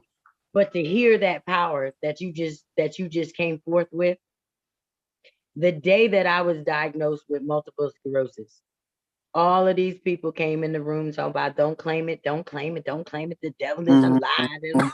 It's not on your body. Don't do it, don't do it. So I'm sitting here to, the devil is a lie. I'm too good All for this and that. Everything, I had one pastor come to me after everybody was done, and he said, "Baby girl, I've watched you grow up. Talk to me. And I want you to know that I believe God gave it to you. So you better claim it, because that's the only way that you're going to walk the way that I need to walk with it. But you were the strongest person that he could give to have it. So don't listen to them when they tell you don't claim it. Claim it. That way you will be the person that we see. And I guess like I said to Sugar, the only thing that I've done for more than 10 years straight is be sick. And the only other thing that the people say is, God, you have what? And what's that supposed to do? And I'm thinking, what's it supposed to do? It does everything plus some. I just bless God that you can't see it from the outside, how bad it is on the inside. So, brother, I just want you to know it's powerful to see you do the work. Adrian, and the reason why you do the work is even better. Because it's not even about you, but it's about giving your queen what you want your queen to have. Yes. So imagine how strong Renee is then. Do you understand? And that's why I said, but that's because, wait a minute, but it's all happening because someone had the audacity to call her a black roach. Yep. She's about to be the best loved black roach in the world. You better get the hell up out of this one. With multiple investment accounts. Do you understand? And they're going to live in her building. That's one right. of them. That's and then going to have a child that's going to end up needing that lift. Yep. I'm just saying. No. That's what my God will do. I agree. I wouldn't even. What's the point of buying Adrian book if she didn't have her diagnosis, if she didn't have her old reputation? The reason we bought the book is because she's got an old reputation. If she still had the same reputation, we wouldn't buy the damn book. Some stuff just makes sense to me. I bought the book because she's a used to be. Those hus words. I bought 10 of them. Right? All right. Law, you there? I'm sorry I had to wait so long, but I was just letting the Holy Spirit move or whatever, however y'all want to classify it. And then we'll come back to him when he's there. Grace. Give it to me. Yes, sir. There we go. Okay. So listening to everybody, but my brain is still stuck on I am excited. Stuck wherever it's supposed to be. Yeah, it's still stuck on you don't love God. You excited about it. You don't love him. You excited about it. I meant what I said. Oh, I know you meant what you said, because you tell me that almost all the time. So you tell me that all the time. And every time from the very beginning when he said that, boy, y'all don't. It's two people on here that have seen the real Grace. Okay. That is Antonio and that's you and Shannon got mad. Y'all thought I was the devil. Yeah, and I was like, wait a minute, sir, don't do that. What are you talking about? I don't love God and all this kind of stuff. But I wasn't ready for it then. Now, yeah, I'm ready for that. But okay, yeah, I had to remember how old I was. 41 years I've pretended to love God That's right. because of how I was brought up. That's right. You're supposed to love God. Better say that. That's how I That's was brought up. You're supposed to love God. Yeah. If you don't let me love you back, you don't love me. Right. And so I had to come on to express that because I'm at this point right now, I'm Jacob. I can't, I'm not letting go. I'm not letting go till you bless me because I can't do this no more. I know that's right. I know that's right. I can't, the relationship that Jerome got with God, the relationship that you got with God, the relationship that Phil and Susan got with God, the relationship that Sandra got with God, I want that. I've been asking for years. And I can't. Watch yourself now. I can't no more. I see you about to fly. I see it. You right there. I can't no more because I am, and you know what you and Deanna know what I'm talking about. I'm in the same position again. Get that book that I'm putting out, The Expendable Life. Lord, I went, or was I sent? That will answer what you're looking for. I'm telling you right now. And it's coming out soon. Okay. Yes, sir. Okay. Yes, sir. Damn. It was a good book too. I read it because I had to proofread it. I had to edit it. But I got it. But yes, sir. I'm in the same spot again. Okay, let me stop it right there. And then Law's next. Look how he did. I think he sat in the sun on purpose. No, keep your mic unmuted, Grace. I think he sat in the sun on purpose. Boy, Law, if I was gay, you'd be my boyfriend. You hear me? Thank you very much. Grace, let me stop it right there. You're under the illusion, and this is not a correction. This is not anything. This is not spiritual words. This is a level of awareness above where you currently are at this moment in the present. God will never let y'all be in the same position. Just let that sit there for a little bit. Because God owns all the positions. And wherever God is, you are. So in the same manner that you view yourself in the same position, you're also in the same breakthrough you've been at the whole time. The old preacher said, God's so big, you can't go over him.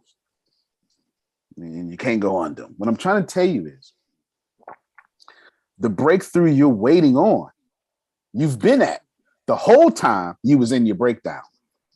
Same thing me and Deanna was casually talking about last night. You both. It's time for you to let one of them go. You are that great thing you keep seeing. And you also are that I'm in the same position. And as God will have it, at the same time, because you're just as big as God. And wherever God is, you are, because you're made in God's image. The reason you're struggling is because you're holding on to the same situation and your breakthrough. You're only feeding one of them. That's why you keep seeing it. Feed the other. Wait. Oh, After Adrian is Phil. Thank you, sir. Oh man. Hey, Thank you, sir. Okay. Here, that one little piece, like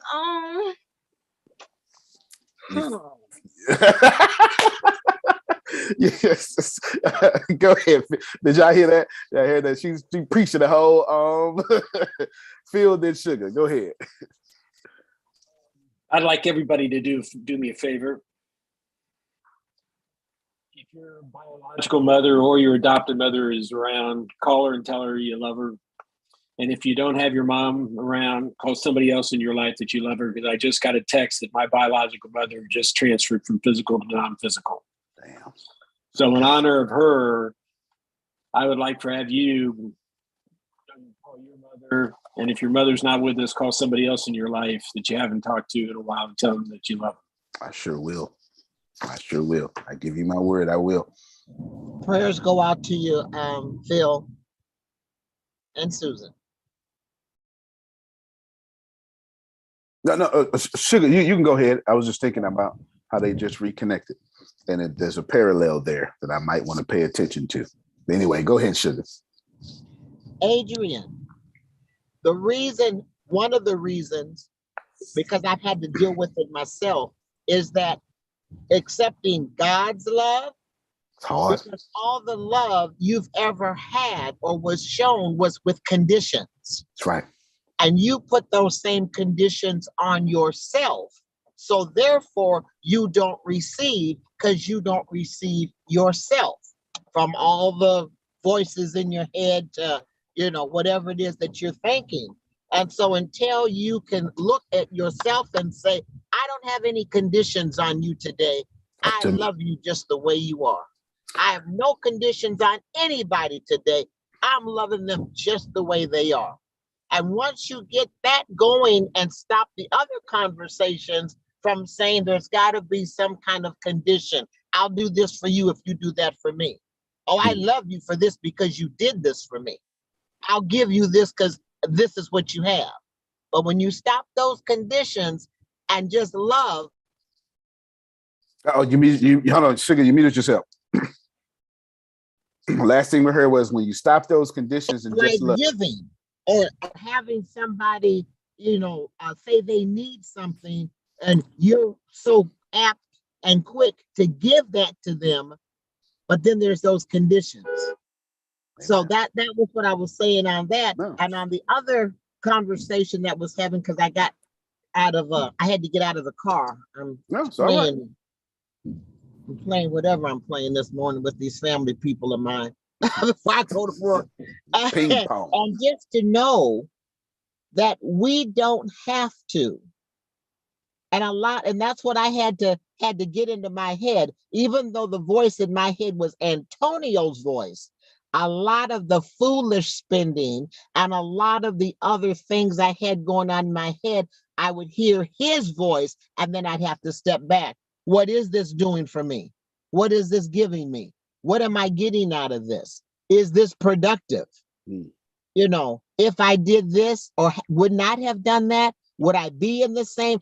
Grace, you're not in the same place you were last year. You've had a whole year of wisdom, of knowledge, of transformation. So no, you're not in the same place you were last year, and you definitely won't be in this place this time next year. All of us have achieved a different higher level. Y'all are going through this in your 30s and your 40s. Look, I'm going through this at 68, 65 when I started with them. Yep. So there's a whole lot. Yep. I just thought about to see. I don't think like a 68-year-old. I just want to say thank you, Sugar. Yeah, because absolutely. It's always a damn condition. A condition, a situation. It's always something. Man.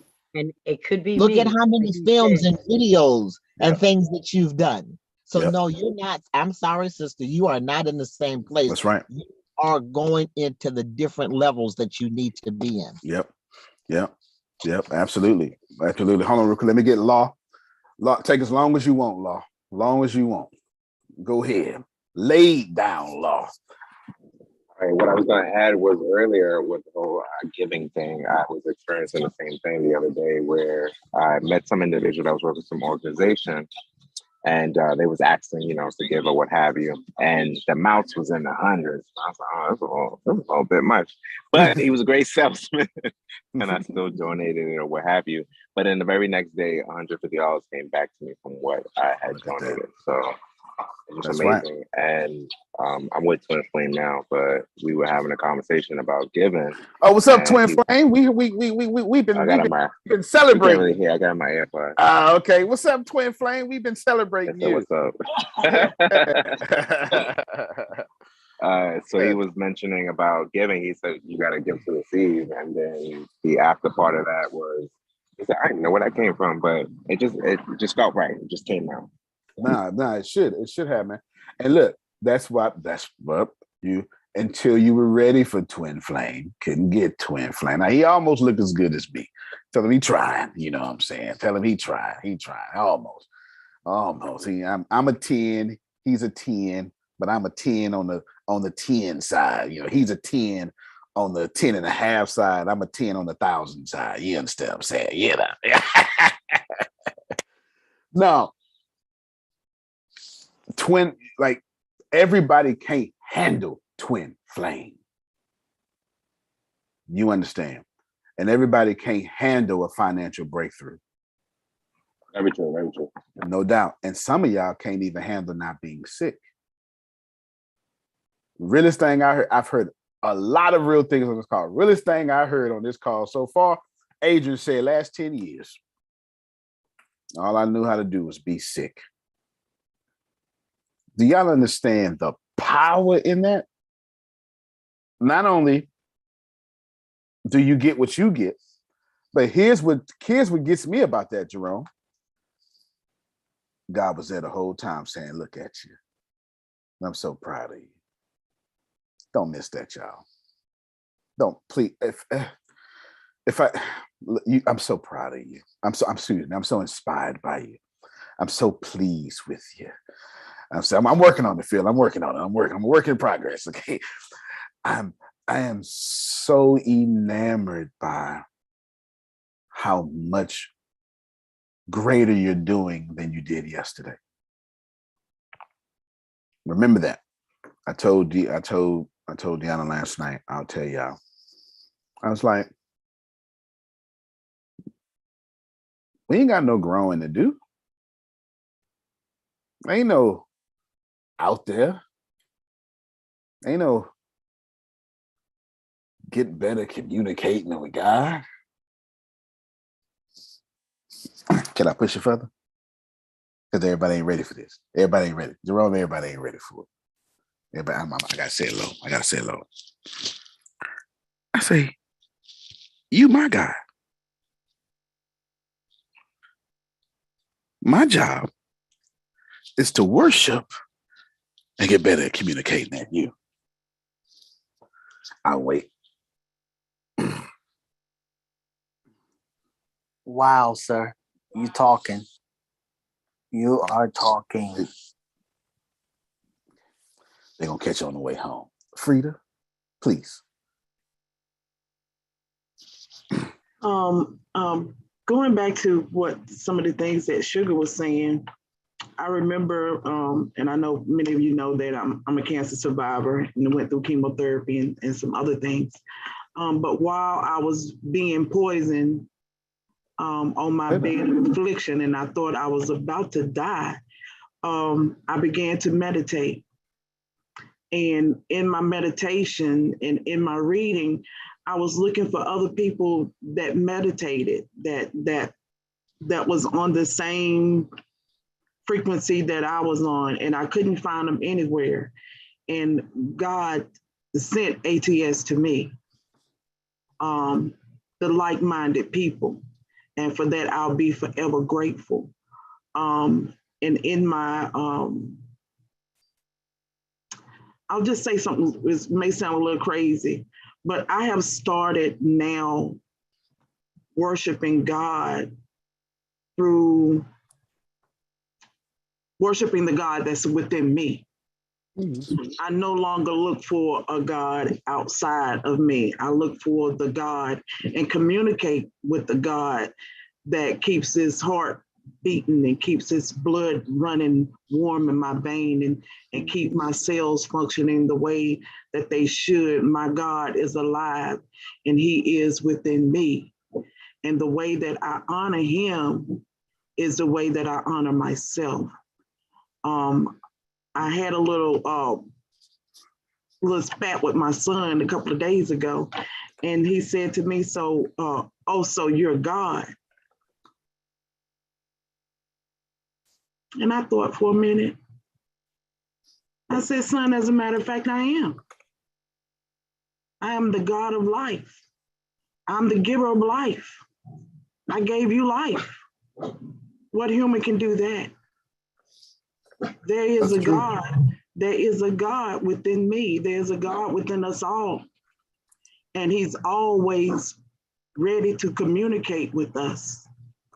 He's always there, always ready and willing. And that's all I'll say about that. And what, say I need it. Okay. Because I just wrote down two things I didn't want to forget while you was talking. Okay. Everything you say is perfect. Buster Phil Sorrentino just tweak this one thing. Just don't make it only. Both and. The God in you and the God out there. Do both and. Don't kill one to serve the other. I so needed that, Antonio. There you go. It's both and. Thank you. It's both and. It's both and. If y'all ever face something in this universe and somebody tells you, look, or shit, you're gonna do it. You're gonna do this or you're gonna do that. Ain't gonna be no in between. It's probably the wrong thing. There is no either or in this universe. It's both and. Antonio, you may have to remind me that again, because that has been one of my biggest problems is killing one thing and bringing on another thing. It's only because, and it's not just you, it's most people on this call. It's only because we're trying to grow. To grow means to kill the past. It is because of your past you are great. Yes. You don't need to grow. You just need to release the things that are on you that no longer serve you. Antonio, prove that in scripture. Bring your burdens to me. Uh-oh. Ooh. For my yoke is easy. Come on, help me out, somebody. And my burdens are light. Jesus, Dolores, your Jesus didn't say, kill it and don't bring it to me. No. I know what you've been through. Now relax. Bring it to me. I'll let you be lighter while it's still you. Antonio, prove it with another scripture. Woman caught in the act of adultery. Where you accusers? Oh, I ain't got none. Well, neither do I. Condemn me. Stop sinning and go. Nope. Lies. Go. And eventually your behavior will change. See, we got it all backwards. We think we need to be perfect for God to love us, when God only sees perfection. God don't see nothing else. When God looks at you, God don't see nothing else but perfection. And anybody telling y'all different. Why? I get it. Why then? If that is the truth. It is. See, I can't even say I can't. But I get it. Struggle with it. Take your time. I'm here to work. I would work till 2 a.m. if I got to. I am here to work. You too, sir. We gonna work you. I am here to work. That's why Deanna put out my Antonio email. Submit all y'all questions for the conference to that email. Submit your question. No, keep asking me your question, but submit your question. Go ahead, Adrian. Come on, struggle with it. Come on, I'm here. Come on, Adrian. Come struggle with it. I just, because of that, I know my struggle. Like Yolanda was saying yesterday, my struggle has made me like the get through. I've had people call me in their worst. Like, I just know you because you my friend that be always messed up. And every time you messed up, you be good. So talk me out of this so I can get good. And I'm like, what? Like, no, God. Like, why me? It's like a why me type of a cry, but thank God, why not me? You know, and then it's like walk in it, but I don't know what it is. Maybe it's the distractions. No, it's all of it. It's all of it. It's all of it. And the cool thing is, the way you get rid of it is to be still and know I am God. Mm, There I hate is. that. It's like, No, because I hate that because that's the truth. And that is exactly how it goes. But then when it comes down to like prosperity and putting it in the bank account and making it manifest in that way, like so that I don't want to leave, like you say, my son can't inherit my food stamps. no, ma'am. You know what I mean? So in that aspect, it's I'm like I go back to I got a heart issue. Yeah. I Yeah. got a heart issue. And it's like my And you, preacher said something from the pulpit the other day, and he said that some people, I guess, aren't supposed to be married. that's The fair. call on their life or so, the call on their lives are so whatever that they weren't ever supposed to be with another person. And then I'm thinking that maybe my problem is I'm thinking that I need to be with another person. That's a And lie. then like Yolanda said, but the whore in me says that you need the other person, because if not, then you're out here messing up something else. So it's both and though. It's both and. Listen, the both and when you said it, I was like both and. I think I'm Yes. gonna write that on my refrigerator. Yeah. Both and. Both and got me through seminary and stuff because there's so many different ways to view, a few scriptures. You come from one thing, and what happens, Jerome, is you be like, no, lies, but it's in the Bible. So you can't, you're right, that it's in the Bible. Someone just interpreted just a little bit different than you. You can't deny that. So it was through this adoption of all this is right. It's both and. It's my truth and your truth. Now let's find the harmony in there, because we don't argue over the essentials. We argue over non-essentials. You don't even talk to people who don't share your essentials. That's real talk. You don't even run into these people. If we don't share essentials, we're not even in the same zip code. It's the non-essentials that we argue about. We only argue with people who we like. Antonio? Yes, sir. As I've been listening on the call today, because I haven't said much, the cognitive dissonance that folks are going through. Yep. And then you brought up that scripture about, God talking about that exchange program, as I like to call it. Yeah, amen. Yeah, and he's saying, here, take mine and I'll take yours. Come on. You're gonna be just fine. But what I thought about was a lot of us recognize that we've got baggage. We recognize that we're carrying that stuff into our lives. Yep. And that's hindering us. So we go before God and we acknowledge, yeah, Lord, this is something that I need to release. And we place it at his feet and we feel really good and we cry and we have our breakthrough and we're just excited. And then when that's done, we grab it and take it back with us. And then God sits there and says, how am I going to take care of this if you're taking it with you? You brought it to me so that you can be free, but now you're taking it back with you. And I know I'm guilty of that. Yep. Is that God can't fix it if you keep it. God can only fix it if you let it go. It's great to acknowledge, but you got to let it at his feet so you can come into your own and you can come in that greatness that he's already made you for. But we keep taking it back with us. And sometimes we'll leave a little bit, but we'll take the rest with us. And that's not how he works. So I just wanted to share that. No, I'm glad you shared it. No, I'm glad you shared it because it's both and again. Y'all forget that your Bible, your Quran, your Torah, they're African scriptures. Yet you hate Africa, or you don't want to go to Africa, or you hate witchcraft or all that stuff. When in fact that all religions came from Africa. And as much as you don't like it, the things you hate about witchcraft, you do every day in Christianity.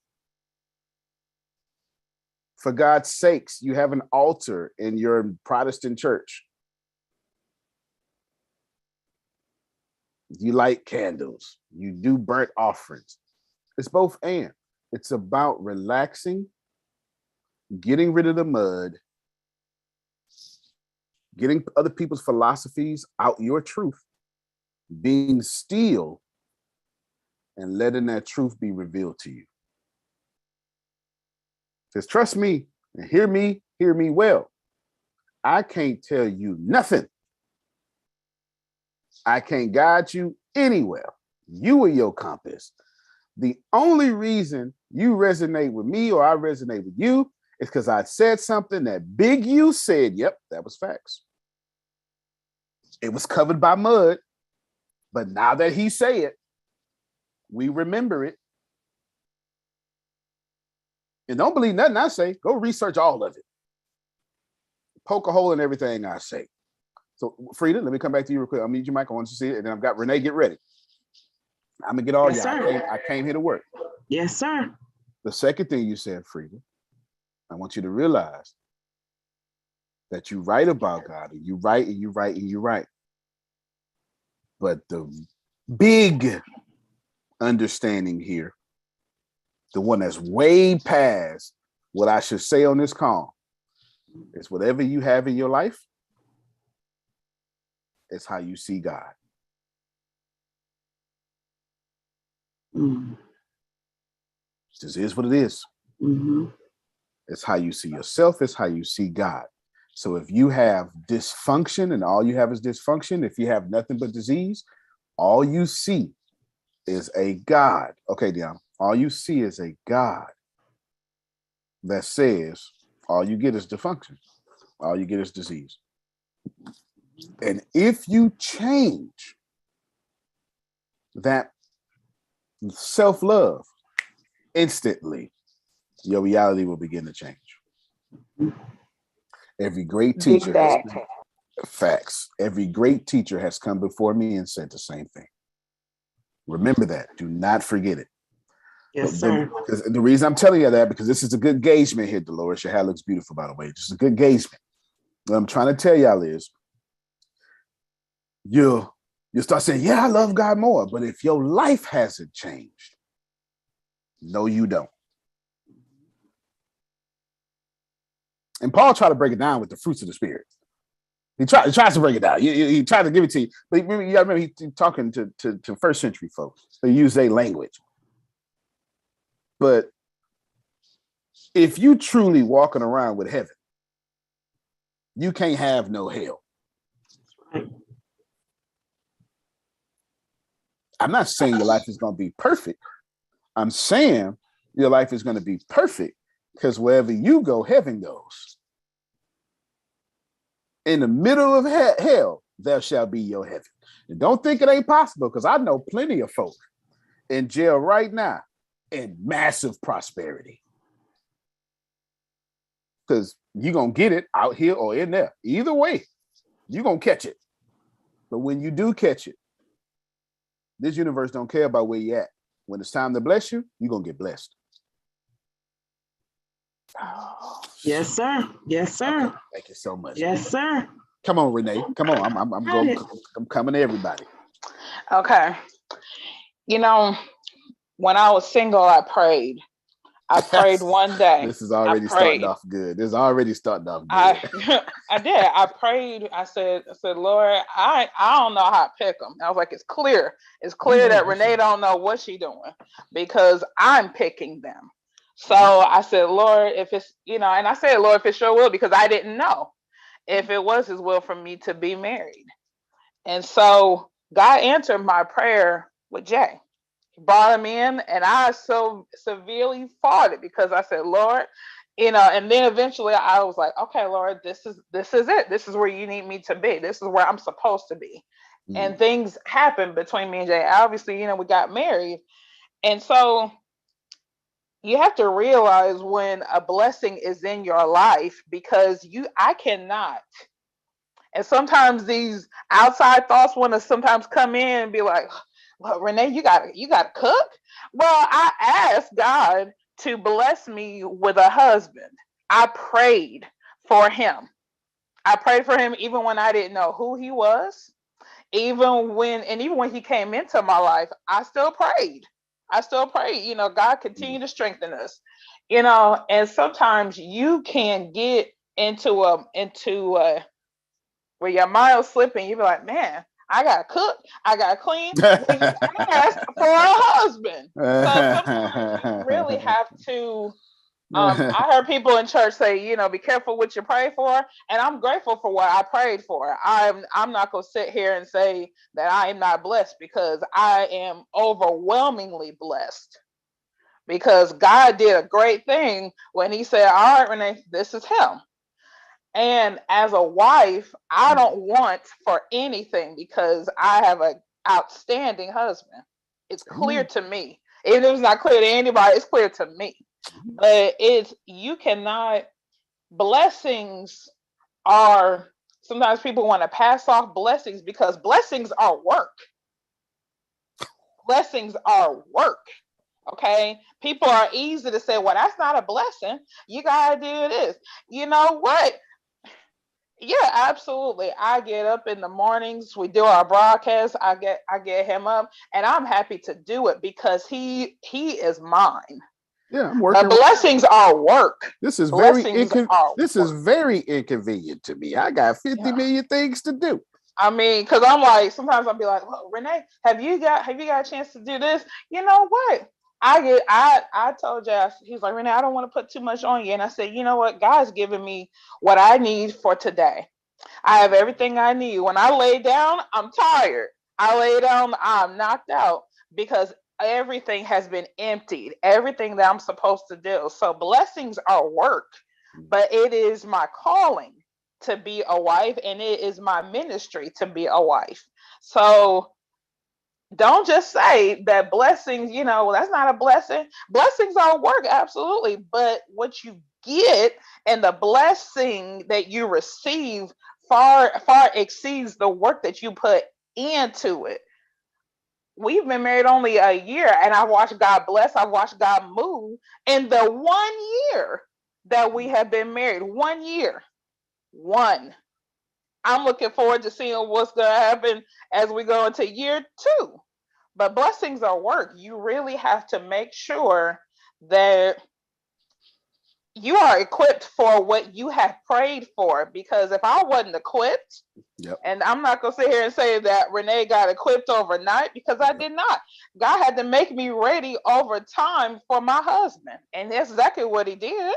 Fair enough. And I didn't even realize it at the time. I didn't even realize it. Fair enough. I mean, hey, but you have to really make sure that you know what you're praying for, because it is work, and it will push you to a different point, but that's where you need to be. So that's good. No, everything you said, we're gonna clap for that. That was good. Everything you said. Amen. No, God be the glory. Yeah. I see something in the chat about a baby coming too. I'm just saying. Buddy. I saw that too, and I was like, hey, it's gonna happen too. Yeah, you're gonna receive that seed. That's what he said. Do. Yeah. Oh Lord, okay. She say I do. Baby. You made Dolores blush just now. Wait a minute now. You know we saved around here. No, y'all be careful of people with these wonderful sayings that they hold as sacred texts that they try to make true of you. They speak stuff over you, Law. They say, "Ooh, you have a child." Them terrible twos. First off, your child was terrible at 2, not mine. I know that's right. Ooh, the first 5 years of marriage is hell, but it gets better. First off, first 5 years of your marriage was hell because you was a hellish person. You got hell demons in you. My God. That's the real problem. Don't put that stuff over me. That's the stuff you think is over you. That ain't over me. I can have peace and prosperity wherever I want it. In a little bit, we're gonna. I may just do it here. I mean, but we still got to do the esoteric thing. But I'll keep going. Y'all ain't bothering me. But I'm telling you, if I disconnect or would just switch in the same call and just do it, you are beautiful to God is what we're talking about. I want to talk to you. I want to talk to you, religious folk. You are beautiful to God. That's what I want to do today. And it is a doozy. You are beautiful to God. So y'all get ready, because I came here to remind you that every time God has looked at Dolores, God has said, look at that, my greatest creation. Did you? That's First right. off, if you are a woman, you are blessed. Because I ain't never seen a woman not be a multiplier.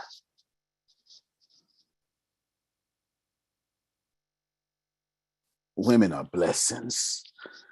The great philosopher Tupac said, we got no right, have no right to tell a woman when and where to create one.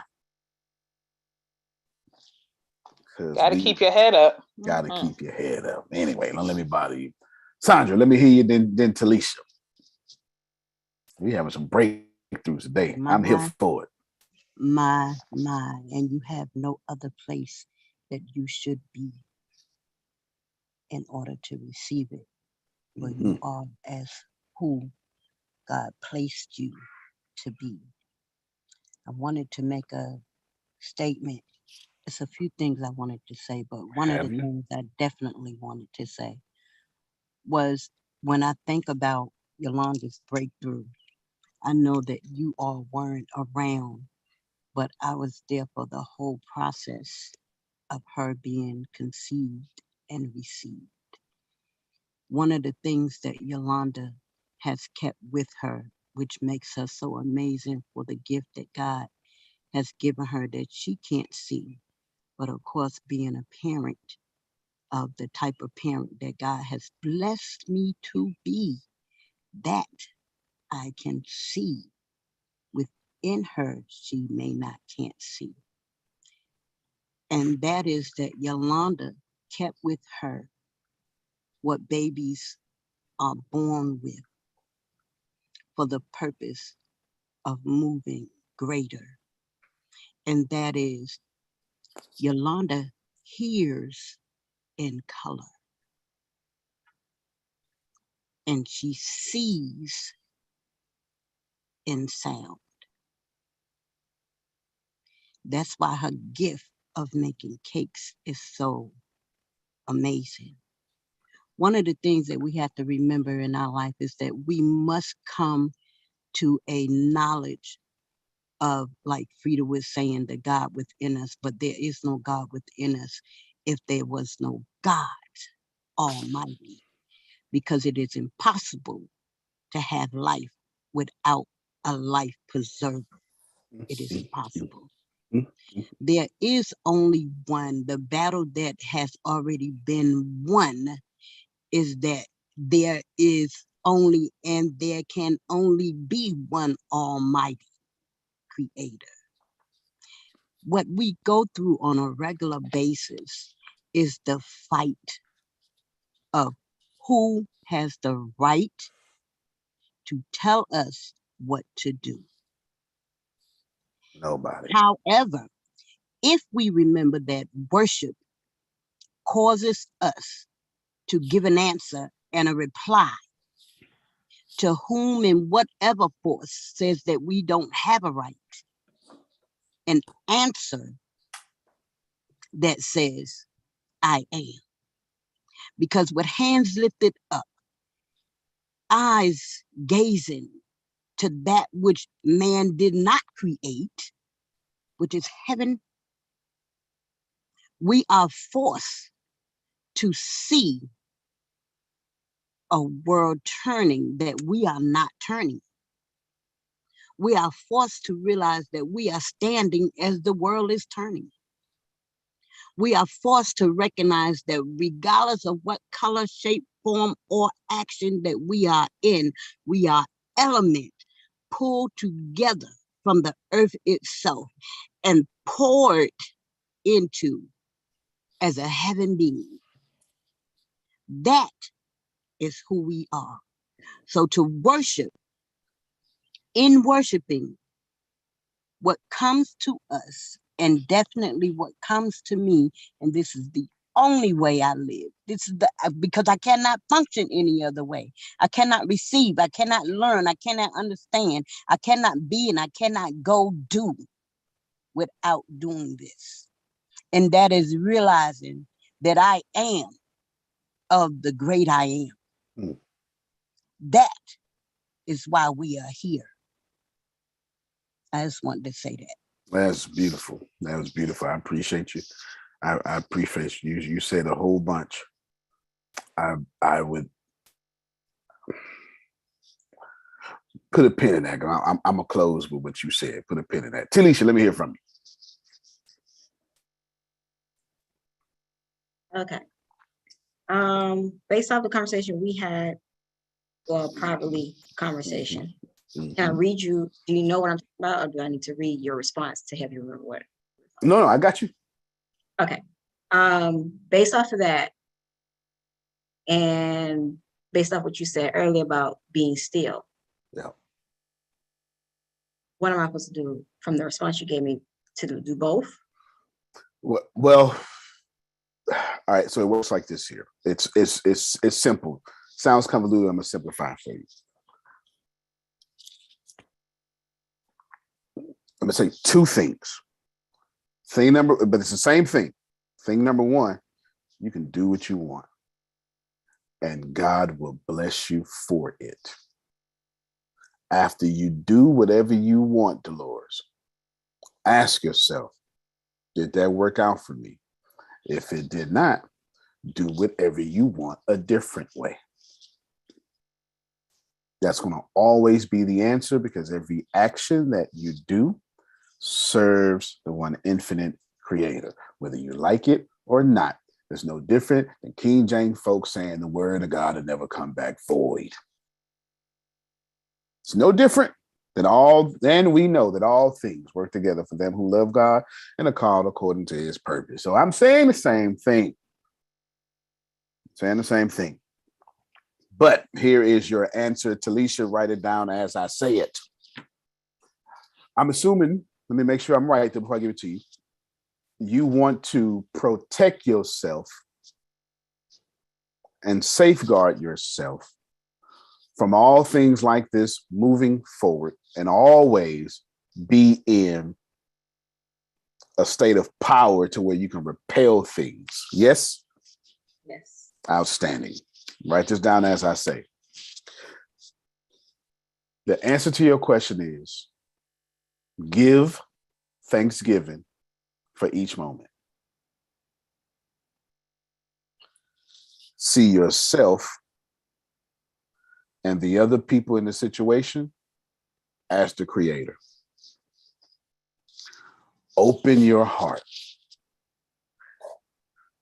and always know the light and praise it.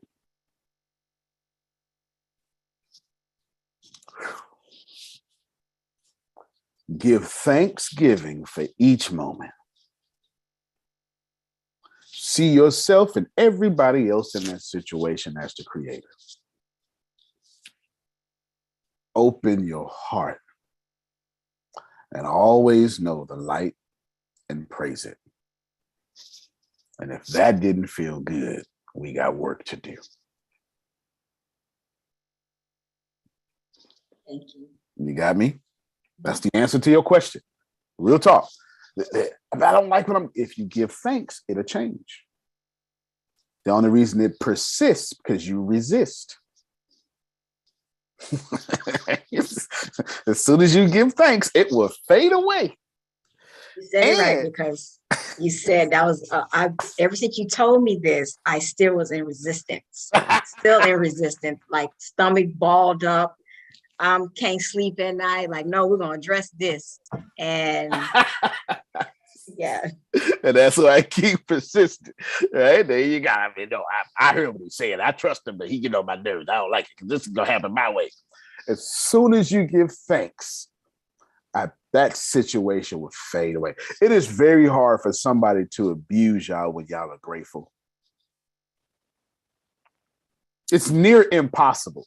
Abusers don't like grateful people. They don't even target grateful people. Their tactics are rendered useless to grateful people. If I hate you, Phil, man, thank you so much. You killed my anger. Like you messed up my war tactic. Give thanks in every situation, and that situation will pass away. That situation will absolutely pass away. And here's the crazy part, y'all. I don't like what Antonio did to me. Did you see him as the creator? Nope. There's your problem. As soon as you see the person doing you wrong as the creator, then you would say to yourself, well, God will never hurt me, so they not hurting me. And then you're going to say, so what am I supposed to learn in this situation? Because this situation ain't here for hurt me. You just heard Prophet Jay say he wrote it on this. I said it years ago. He wrote it on this refrigerator. God has never. Dolores, make sure you do an interview about this. What I'm about to say right next. God has never taken you anywhere and hurt you. Your perception of where God took you hurt you. You ain't got to do it like that. Man, He did it, Law. He did it. that's what I'm talking about, Law. You ain't got to do it like that. So all these accidents and all this stuff. Wow, Your perception, man. Your perception. See, you do not serve a God that just said, I hate you. Here's a truck. You know what? And come to think of it, Bishop, when I got hit, right, in 2005, first thing, I don't know if you hear this a lot in Texas, but I hear it everywhere in North Carolina. Are you going to sue? Right? Well, you know, I think that's a black thing or you know what? middle class or poor. I don't know what it is. That's a poor man. That's a poor mentality thing, basically. But anyway, are you gonna sue? So I'm like, yeah, of course. Now, nothing hardly was wrong with me when I first got hit. Yep. But thinking of mentality of suing, I started complaining about things that were happening. Then that made me get in the wheelchair because God did not make me get in this wheelchair. God did not design, come on, because I told you in 2001, I had back surgery and I was in the church and I walked out the church without the walker. And I drove home, I was getting ready to drive home. Somebody said, oh, you left your walker in the church. And somebody told me I should have never picked that walker up again. I should have left that walker right there in the church. Anyway, so God did not put me in this wheelchair. I put myself here because I'm thinking surgery and I'm thinking more money. Guess what? You got more money and you got more surgery. I didn't get no, only got like $20-some thousand. Yeah. 20 to 20, probably about 25. I say $25,000 to $30,000. God had 20 million for him, Jerome. And I blew it, Bishop. You ain't the only one. They in wheelchairs too. Then we just can't see they wheelchairs. Listen, I blew it in no time. Hold up now. sir. Oh, Jesus. Yeah, we just can't. They got super pubic catheters too. Yeah, we just can't see them. We just can't see them. You know, y'all know what I'm talking about. You're sitting back in the church and be like, "Ooh, look at Jerome." I don't know, because I can't see you just sleep with the deacon. I can't see that. You know what I'm saying? But I can see what you did. But let me sit in the back of the church and be sinless because you can't see what I did. You understand? No. You in a wheelchair. All y'all in wheelchairs. How you know you're a wheelchair? My famous words: check your harvest. If you don't like your life, you are in a wheelchair. That's what it is. And I hate when you say that. Check your harvest. Check your harvest. I know they hate when everybody hate when they hate what I said. They hate what I said. Hate what I said because it don't let you hide. Because deep down, y'all know you're the only one that can plant in your life. You don't want to plant in your life. Everybody knows deep down, I never went into your life and planted a seed. Nobody can do that. Only you. You only have in your life the result of what you planted. And the crazy part is, people get mad about that, Arshia, instead of opening their heart, this next part of that, Talisha, and going, well, damn, if I could plant bad, I could plant good. So just plant good. And the thing is, Bishop, guess what? I was mad at God because I ended up paralyzed. Yep. But you walked yourself to that paralyzation. I did. And I didn't realize it until I met you that I was the cause of me to have this second back surgery. See? And you was about to go get another one. About to go get a whole gastric. Well, I don't know what he was gonna get, but you know what I'm saying? Go get another one. Nah, I'm not getting no more surgery. We're gonna work fitness. We're gonna work this thing out. Release weight, release muscle, release tone, release traction, and all that. You got a whole wife cheering you on. Yeah. That was powerful. And I'm gonna tell you what's gonna happen. Look, I'm gonna tell you what's gonna happen. She gonna cheer you on so much. After y'all cut the camera out, she gonna say, "The baby, let me get my set in." Watch, you can't keep doing it, and it don't jump on her. That happened Saturday. See, soon as that camera cut off, let me hold on, baby, hold on. We can't leave yet. Let me get my set in. Hold on, let me get my set in. I'm telling y'all, man. I'm telling you, we tend to become what we plant. And as a result of this extended conversation, you can plant a different seed. Talisha, your answer is simple. I pasted it for you. Give thanks in all them situations. Here's the deal. Open your heart. Open your heart.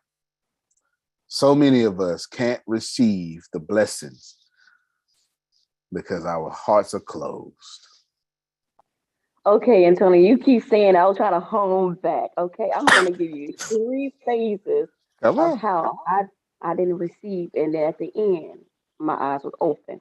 So I forgot what year it was. Don't matter.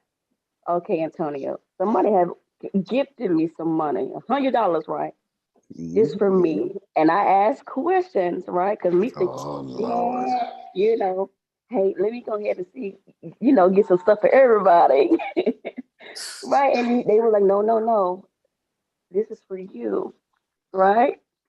Guess what I did? I gave it back. I said, no, I can't take this. You already blessed me enough.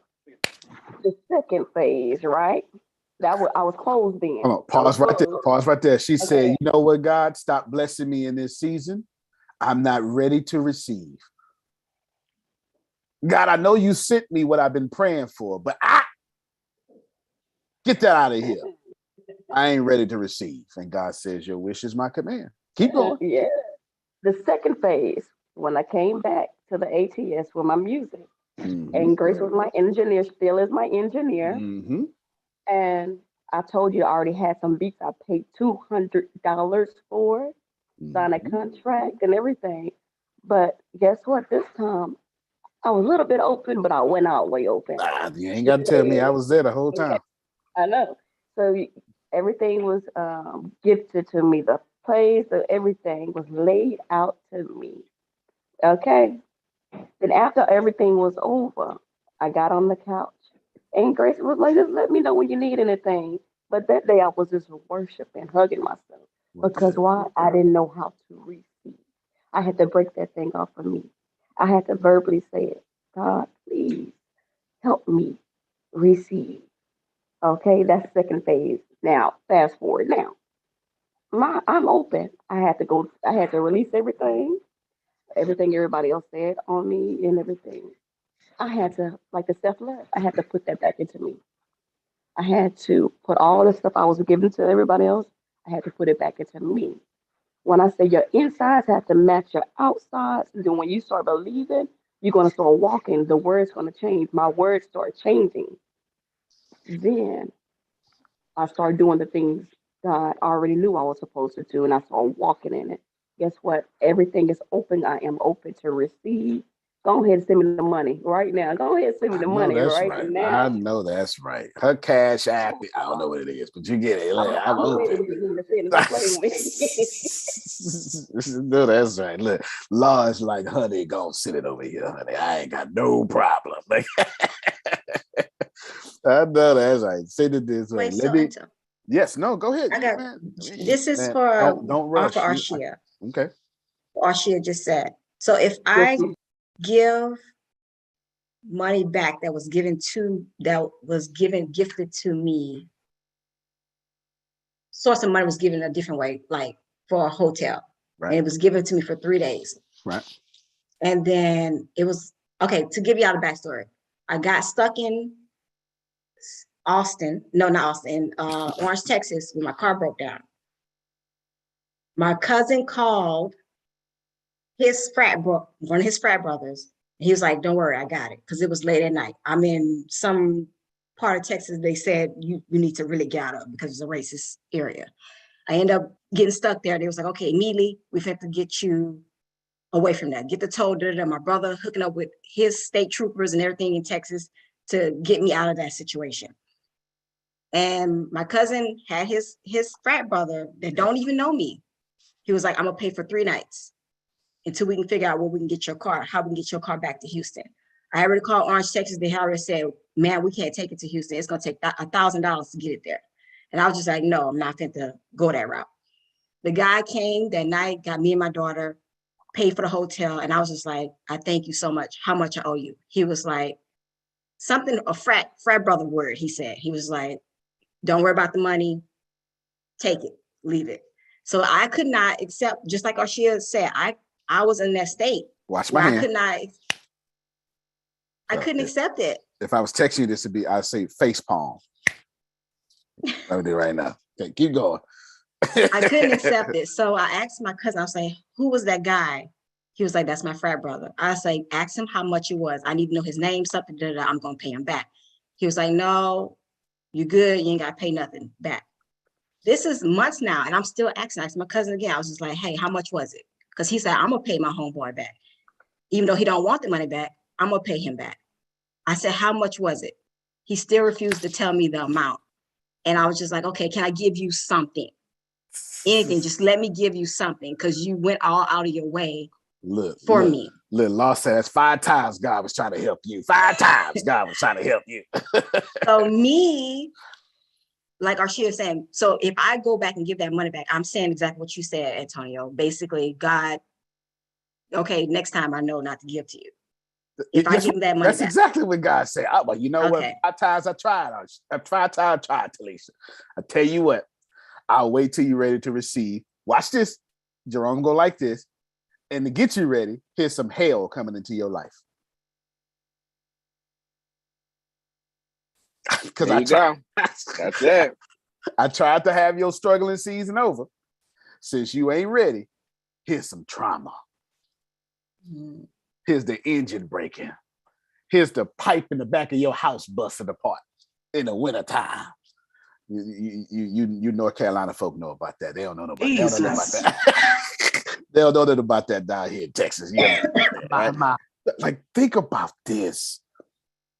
You're saying, Lord, give me.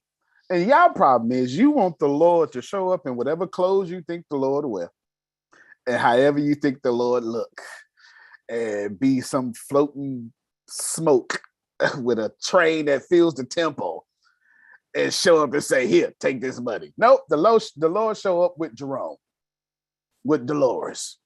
This how it happened. God, please give me. And Dolores, all of a sudden, I appreciate that work you did for me. Here's your money. I can't take that. Because it goes back to what Adrian was saying.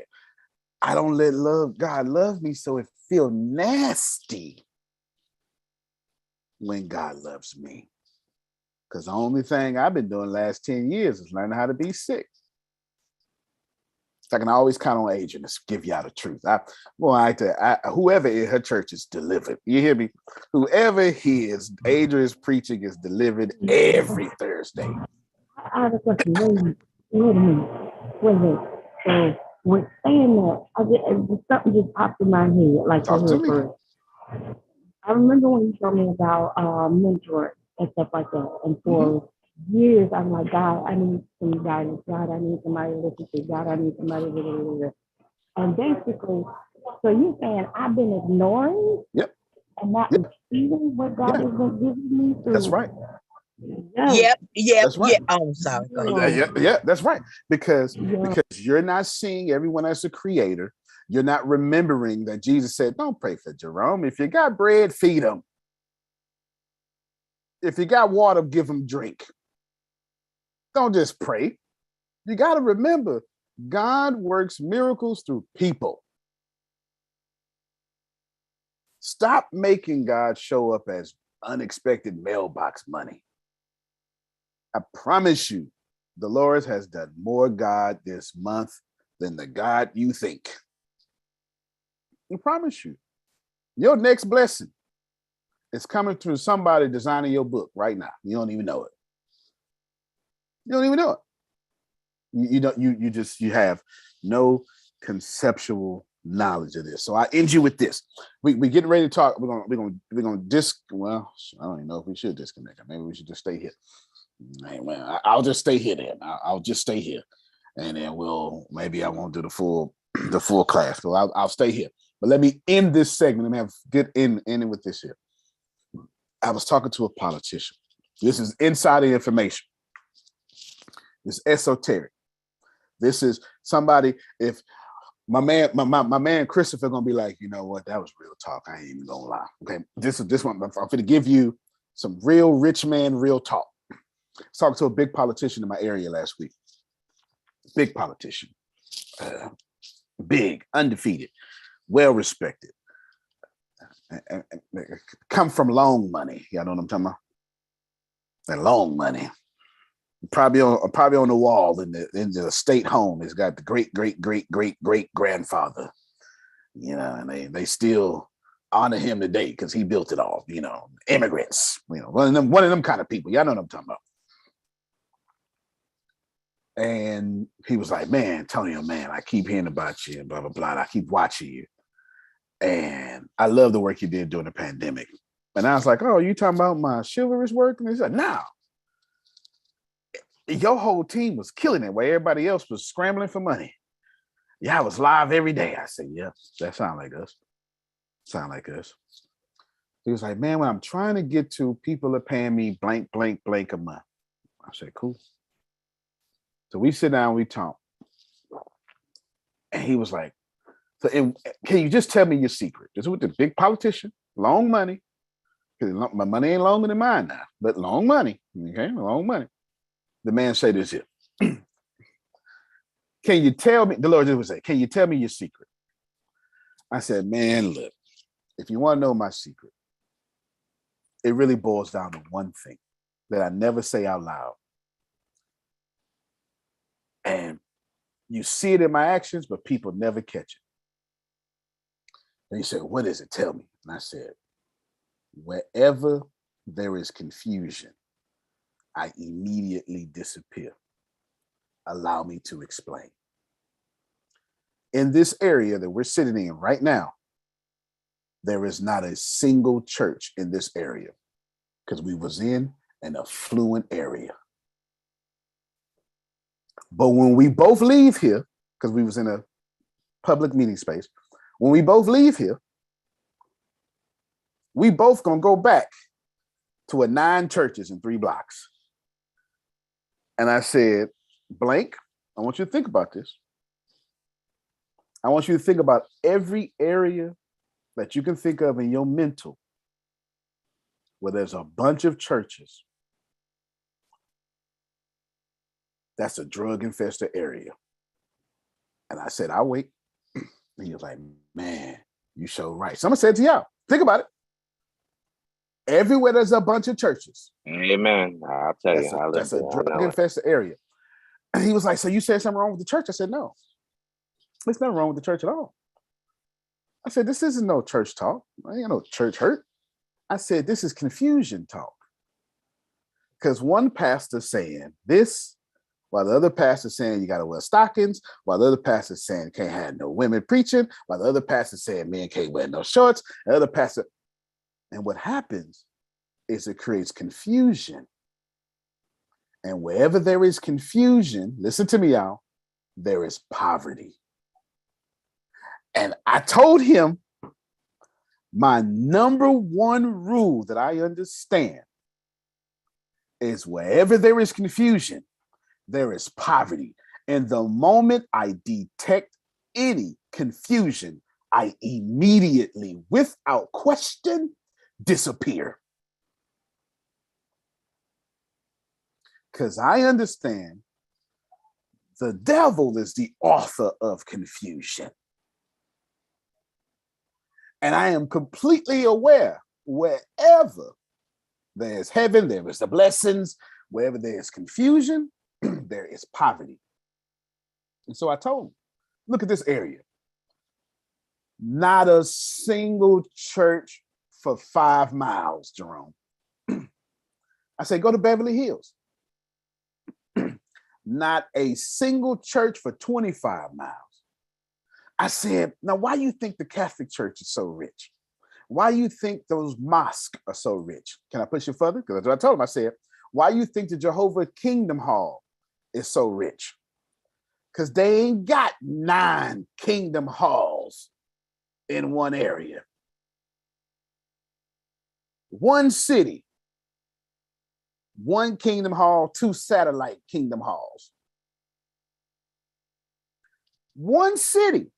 You got 1 Catholic church per city, and then you'll have a conservative satellite and a liberal satellite. That's it. Oh, but the Protestant church, 19 churches, 15 blocks. The mosque, yeah, you see a mosque is grand, ain't it? You ain't never seen no mosque in the storefront. I dare y'all show me where a Catholic church is in the storefront. I'm not telling you somebody's wrong. I'm not telling you about religion. I'm not telling you any religion is right or wrong. I'm telling you, as soon as you introduce too many thoughts, you got poverty. Some of y'all right now got 15 mentors and your life ain't getting better. Because wherever there's confusion, there's poverty. I ain't expect everybody to believe in what I'm saying. Because I said, Dolores, you heard me. I was sitting right here when I said it. You heard me say, I'm about to say some way up there, rich man real talk. Antonio. Yes, sir. Scriptures say, where there's envy and strife, so is there confusion and every evil work. That's from the Bible. That ain't Antonio. Hello. I just want y'all to know y'all are helping me on today. You know how they do the Santa Claus line? I call it the Santa Claus line, like after church, and the preacher stand at the front, and then everybody get in line to wave and sit on Santa's lap type. The one time that I actually stood in that line and I actually had a conversation with my pastor, I said something about, I don't know what to do. I'm thinking God is talking to me, but I'm like confused and da da da da. He stopped me and said, well, what I will tell you is in God there is no confusion. And left it. When I tell you that, like if I was one of them church folks that came to church to hear what the people were saying and be, you know what I mean, I probably would have never walked back in it. But this is the same church that they kicked me out of and everything. So I knew that God was doing something in me, through me, for me. And so I just kept saying it to the point where when it started to get confusing, I would say, no, this can't be God, because God, he told me. Like that, like people like, he said, what to you? Like he didn't even help you. He didn't help you. And I'm like, yeah, he might not have helped y'all, but I found it in the quiet, in the stillness, like you said. And I found that day because I started to understand. So that when we came through the pandemic and all that, the only thing I told him was that I was an author And he just smiled, was like, oh, I look forward to that. He was like, we'll talk, because I look forward to that. Like, just like I could only imagine, because you don't sound confused anymore. And it was that me and that's my word, confusion. But I realized that day when he told me that, he said, if it's God, there's no it confusion. won't be confusion. There's no confusion. There's no confusion. That's real talk. That's real talk. So this is what we're gonna do. We're not even gonna have an esoteric class. We're gonna say, put in Dolores' words, the Holy Spirit changed the agenda, and y'all had it this morning. That's what we're gonna say. But you get to have the rest of the time off. We ain't gonna have it. But I'm gonna tell you. I'm gonna reinforce what I said. Then I'm gonna give you the esoteric class in 5 minutes, and then we're done. Listen very well. Wherever there is confusion, there is poverty. And I don't want you to catch that as some fancy words. Please catch that as a scripture that Jerome said. Please, because hear me well. I cannot stress this enough. As soon as I see confusion, Antonio disappears immediately. And y'all have seen it. If you think about it, if you've been here long enough, you'll say, you know what, where that person at? And I won't even come in here and mention it. Won't even mention it. I won't even mention it. As soon as there is confusion, I disappear. Why? Well, Antonio, you got to share your light in the darkness. Darkness ain't confusion. I know what dark is. Dark is clear. Do you understand? Somebody need to hear this. Dolores, somebody need to hear this. Darkness is not confusion. There's nobody here on this call that has ever been hurt by an enemy. It's them frenemies. Sir. Enemies can't touch you. Goodness. Yes. Whatever they doing, you expected them to do it anyway. But it's them folk that smile in your little face. All the while I want to take your place. All the while I want to take your place. Backstabbers is the rest of that right there. You understand? It's I'm telling you that when you see confusion, you'll never see a wealthy person there.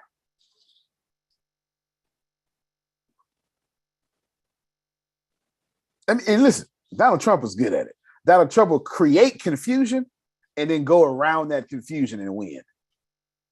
So brilliant. So brilliant. You know, I'm not Republican or Democratic the first time here. I'm just telling you. But I recognize winners when I see winners. I ain't never gonna eat soup with Donald Trump. I don't want to take no money from Donald Trump.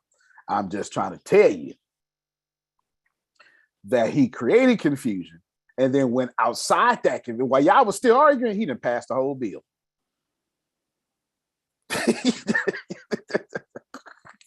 While y'all still arguing about what the fire he just started. Because wherever there is confusion, there is poverty. And if you want to win, stay away from confusion. Stay away from confusion. Everybody got me? All right. Let me. Yes, sir. Loud and clear. Give me 5 to 7 minutes. I give you the full esoteric lesson. You are beautiful to God. 5 to 7 minutes.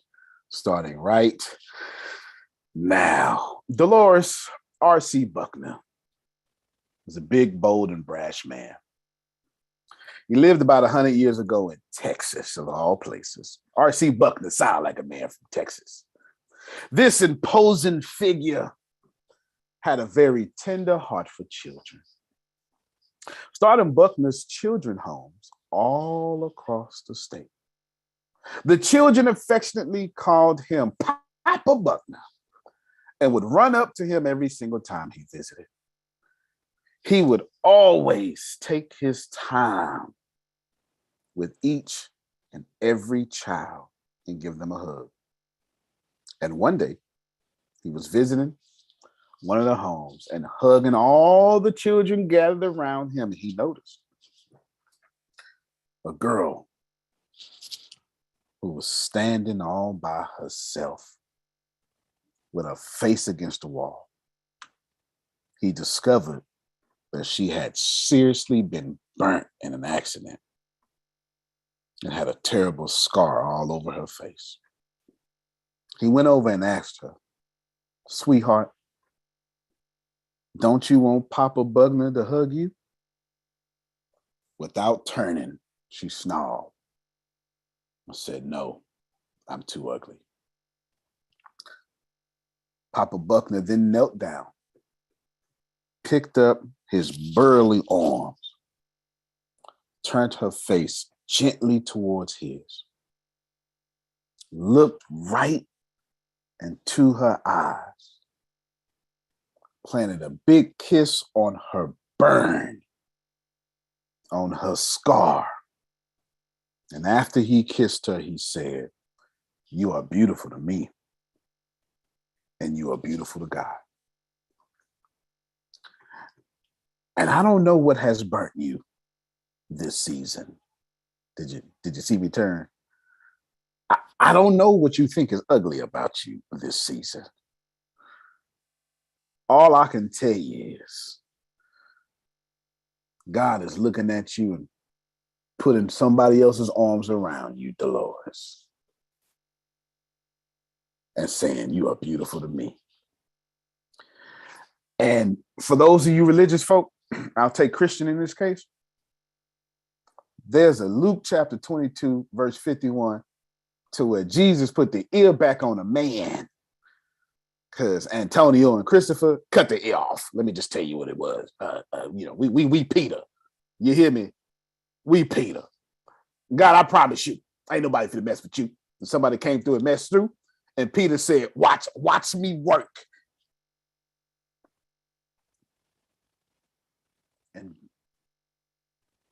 And Jesus says, "No more of this," and puts his ear back on. Now let's process this information as we end.